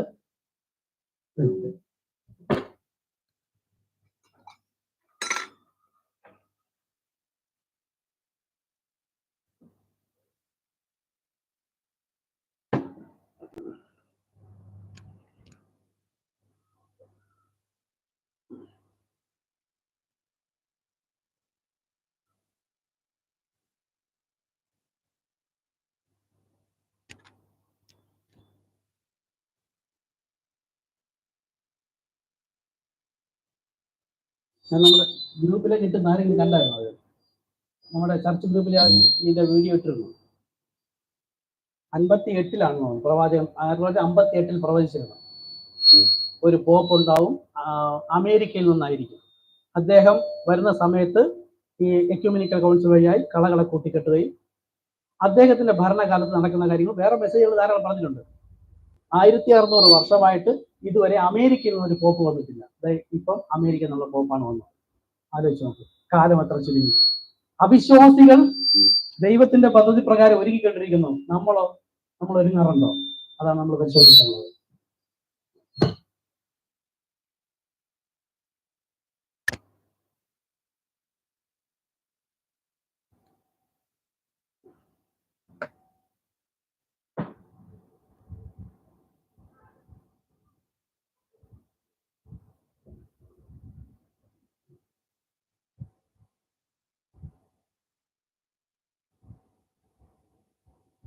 ഞാനിത് ലൈവ് സ്ക്രീൻ ഷെയർ ചെയ്യട്ടെ.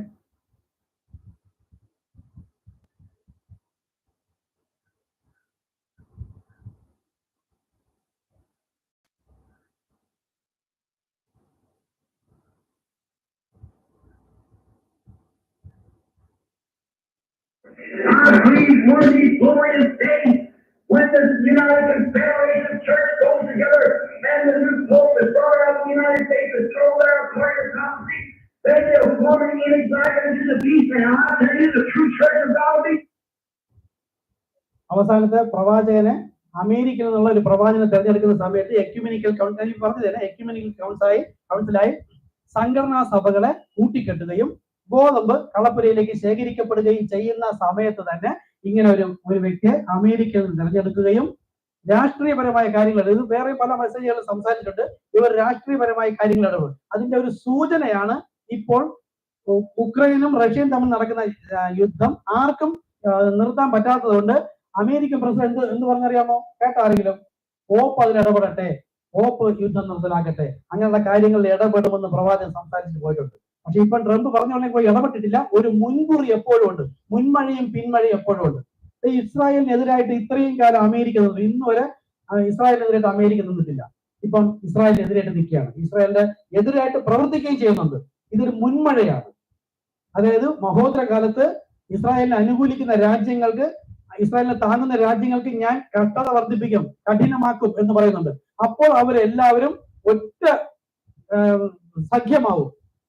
റഷ്യയോട് ഇറാനും എല്ലാവരും ചേർന്നിട്ട് ഇസ്രായേലിനെ മാത്രം ഒറ്റപ്പെടുത്തിക്കൊണ്ട് യുദ്ധം ചെയ്യുമ്പോൾ, യശയ്യാ 32 അവിടെ പറഞ്ഞത്, 1-2 ലോകമഹായുദ്ധത്തിലും 1-ാമത്തെ നൂറ്റാണ്ടുകളിലൊക്കെ കൊന്ന് ആ യഹൂദ സൈന്യത്തെ മുഴുവൻ കർത്താവ് തിരികെ കൊണ്ടുവന്നിട്ട് അവരുടെ മജ്ജയും മാംസവും ജീവനും എല്ലാം വെപ്പിച്ചിട്ട് വലിയൊരു സൈന്യം അവരോട് പോരാടും. അന്ന് യഹോവ പറയുന്നത്, എന്റെ ജനത്തിന് ഞാൻ പരിചയും പലകയുമായിരിക്കും, കർത്താവ് അന്ന് യുദ്ധം ചെയ്യും. അപ്പോൾ അമേരിക്ക പോലും അപ്പുറത്ത് പോകും. ഇന്ത്യയും റഷ്യയും തമ്മിൽ, ഇസ്രായേലും തമ്മിൽ വലിയ ക്ലോസാ. ഇന്ത്യ നല്ല അടി വാങ്ങിക്കും യുദ്ധത്തിൽ. ഇപ്പോഴൊന്നുമല്ല, അപ്പോഴേക്ക് മണവാട്ടിയൊക്കെ പോകും. മഹോദര കാലത്തുള്ള കാര്യം പറയുന്നത്. അതിനു മുമ്പേ ഒരു മുൻമഴ എപ്പോഴും ഉണ്ടാവും. അപ്പൊ ഇവിടെ പറയുന്ന കാര്യം ശ്രദ്ധിക്കും.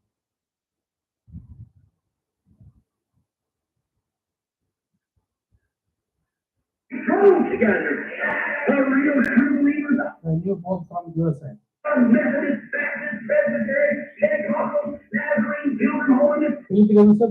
നാഷണൽ സഭ, അതായത് ഈ കാണുന്ന നമ്മൾ ഈ പഠിപ്പിച്ച ഈ സഭകൾ, ഈ സംഘടനാ സഭകളെല്ലാം ഒന്നിക്കും 1958 സംസാരിച്ചതാണ്.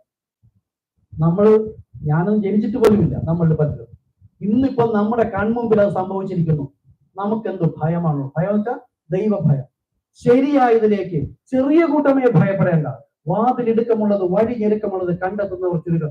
ഇത് വ്യക്തമായി മനസ്സിലായ പിന്നെ സ്വന്തം എന്താ യേശു പറഞ്ഞു, യോഹന്നാനിൽ പറഞ്ഞത്, മത്തായില്, ഞാൻ അമ്മയപ്പൻ സ്വന്തം ബന്ധം ഇവരുടെ ഇടയിലേക്ക് വാൾ വെപ്പാൻ അത്രേ ദൈവവചനം എന്ന വാൾ വെച്ചിട്ട് ഈ സ്നേഹബന്ധത്തിന് വേർപെടുത്തി ഏതൊരുവനെയും ക്രിസ്തുവിൽ തികഞ്ഞവനായി ദൈവസന്നിധിയിൽ കൊണ്ടുപോകാനാണ് യേശു വന്നത്. നമ്മളിന്നും സ്വന്തവും ബന്ധവും ഉപജീവനമാർഗവും വീട് ബംഗ്ലാവ് അതെന്ത് കാര്യവും നമ്മൾ അത് നോക്കിക്കൊണ്ട് അവിടെ ഇരിക്കുകയാണ്. അത് നഷ്ടപ്പെട്ടു പോവുക തന്നെ ചെയ്യും. ശരിയായത് മനസ്സിലായാൽ വചനത്തോടൊപ്പം ചേർന്ന് നിൽക്കാം. ഒരു കാര്യം കൂടെ, ആ നിമിഷം മുതൽ ഇത് ഓട്ടോമാറ്റിക്കലിയാ, പക്ഷെ അവരുടെ ടിക്ക് മാർക്ക് വർദ്ധിക്കുകയാണ്. കിരീടത്തിൽ മുത്തു ചേർത്തപ്പെടുകയാണ്. പഴി ദുഷി നിന്ന പരിഹാസമുണ്ട്, എല്ലാവരും പരിഹസിക്കും, പക്ഷെ കർത്താവ് കൂടെ ഉണ്ടായിരിക്കും ഏത് പ്രതികൂലത്തിലും. നമ്മുടെ ഒരുപാട് അനുഭവങ്ങളോട് ഉള്ളതാണ്. Okay, whatever there be, you'll go together and see that by the love of God that'll make the body of the Lord Jesus Christ. Amen. All the believers and agnostics and shallow minded will be cast to one side. They'll go right away into the Confederation churches. I believe this is the infallible word of God in every word I can write. Yes, sir. Okay, ഞാനിത് ഇന്ന് നമ്മുടെ church ഗ്രൂപ്പിൽ ഇട്ടുതരാം. അതിന്റെ Malayalam translation ഉണ്ട്, അതും കൂടെ ഞാൻ ഇട്ടുതരാം. അപ്പോൾ ഇങ്ങനെ ഒന്ന് സംഭവിക്കും എന്ന് ആരാണ് പറഞ്ഞത്? Thus saith the Lord. കർത്താവ് പറഞ്ഞിരിക്കുകയാണ്. ഓക്കെ, നമുക്ക് നിർത്താം.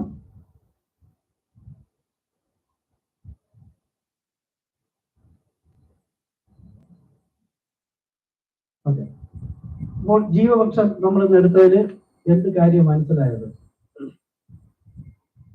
നമ്മെ ദൈവം മുൻകെട്ടവരാണ്.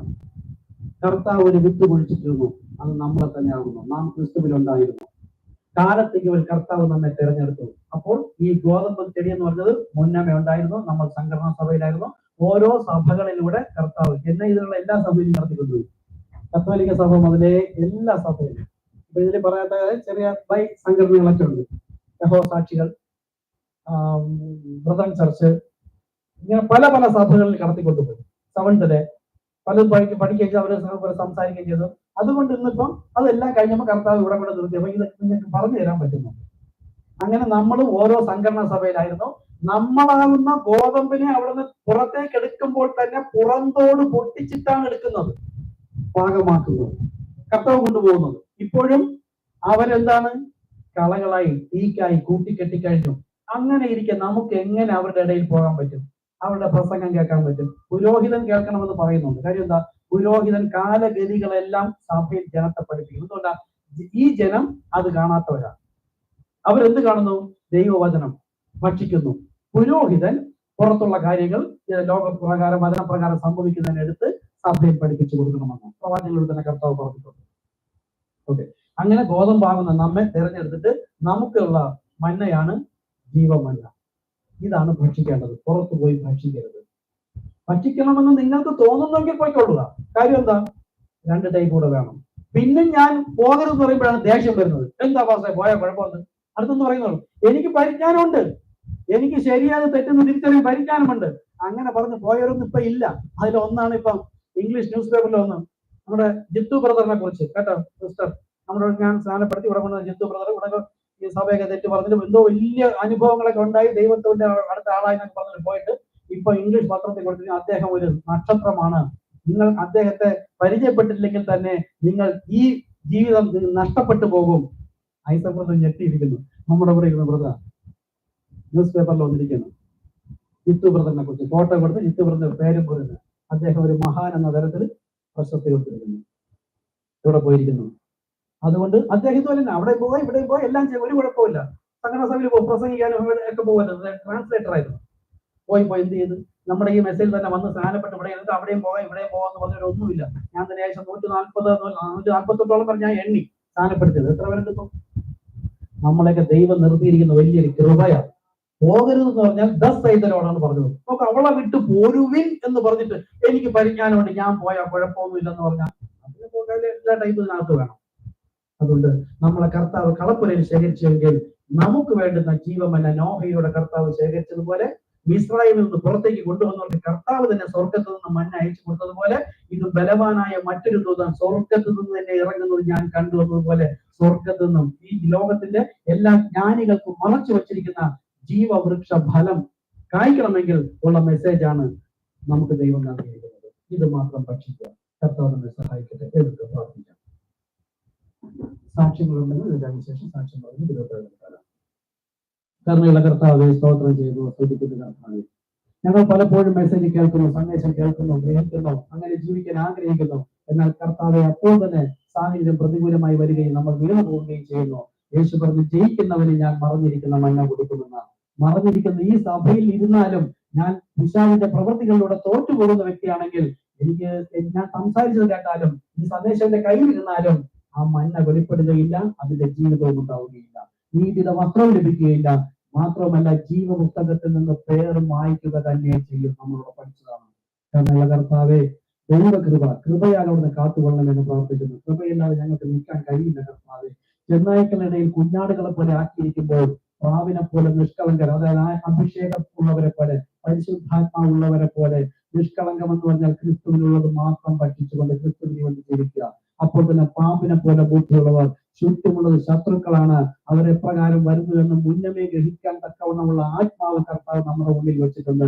അത് മുന്നമേ ഗ്രഹിച്ചുകൊണ്ട് അവരുമായിട്ടുള്ള ആ ബന്ധം എങ്ങനെ നിലനിർത്തിക്കൊണ്ട് പോകണമോ അത് പൗലോസ് പറഞ്ഞിരിക്കുന്നു. ആരോടും പിണങ്ങാനല്ല, അത്യാവശ്യം ഒരു കാര്യങ്ങൾക്ക് അവർ അവിടെ വിളിച്ചാൽ ഇവിടെ വിളിച്ചാൽ, ആഹാരത്തിന് വിളിച്ചാലും, കുടുംബ സംഗമങ്ങൾക്ക് വിളിച്ചിരുന്നാലും, അല്ലെങ്കിൽ എന്തെങ്കിലും വീട്ടിൽ നടക്കുന്ന വിവാഹത്തിന് വിളിച്ചാലും നമുക്ക് പോകാം. പക്ഷെ പ്രാർത്ഥിച്ചുകൊണ്ടേ കഴിക്കാവൂ. ആ ബന്ധവും നമ്മൾ നിലനിർത്തി പോവുക. അപ്പോഴും അവിടെ നമ്മൾ ലോകപ്രകാരം വേർപെട്ടവർ തന്നെ ആയിരിക്കണം. അതിന്റെ ഉദാഹരണമാണ് പറഞ്ഞത്. ഈ മത്സ്യം കടലിൽ കിടക്കുന്നതാണ്, മുഴുവൻ ഉപ്പ് മാത്രമാണ്. ആ വെള്ളം അത് ശ്വസിക്കുന്നതും ഭക്ഷിക്കുന്നതും എല്ലാം അതിന് തന്നെ. പക്ഷെ ആ മീനിനെ നമ്മൾ കുറിച്ച് നോക്കിയാൽ ഉപ്പിന്റെ അംശം തീരെയില്ല. അതുപോലെ തന്നെയാണ് കർത്താവ് നമ്മെ വിളിച്ച് ചെന്നായ്ക്കളിടയിലാക്കിയിരിക്കുന്നത്. ആത്മാവിനാൽ ജഡത്തിന്റെ പ്രവൃത്തികളെ മരിപ്പിക്കുവാൻ, എന്നാൽ നിങ്ങൾ ജീവിക്കും. തന്നെയുള്ള കർത്താവെ തത്സമയത്ത് ജീവൻ പ്രാപിക്കുവാൻ, ജയിക്കുവാൻ തക്കവണ്ണം അങ്ങനെ ആത്മാവ് നമ്മൾ വഴി നടത്തണമെന്ന് പ്രാർത്ഥിക്കുന്നു. ഈ അന്ത്യകാലത്തിൽ അങ്ങയുടെ പദ്ധതി പ്രകാരം ഈ കളപ്പയിൽ ശേഖരിക്കപ്പെട്ട ഗോതമ്പാകാൻ തക്കവണ്ണം അങ്ങ് നമ്മെ വിളിച്ചതിനായി നന്ദിയോട് സ്തുതിക്കുന്നു. അത് പാകപ്പെടുമ്പോൾ യജമാനൻ ശേഖരിക്കപ്പെടാൻ വരുമ്പോൾ എടുക്കപ്പെടുവാൻ പരിശുദ്ധാത്മാവ് നമ്മെ പാകപ്പെടുത്തുന്നതിന് പ്രാർത്ഥിക്കുന്നു. യേശു ക്രിസ്തുവിൻ നാമത്തിൽ തന്നെ ആമേൻ. ഹല്ലേലൂയ. ഹല്ലേലൂയ. സാക്ഷ്യം പറയാനുള്ളത്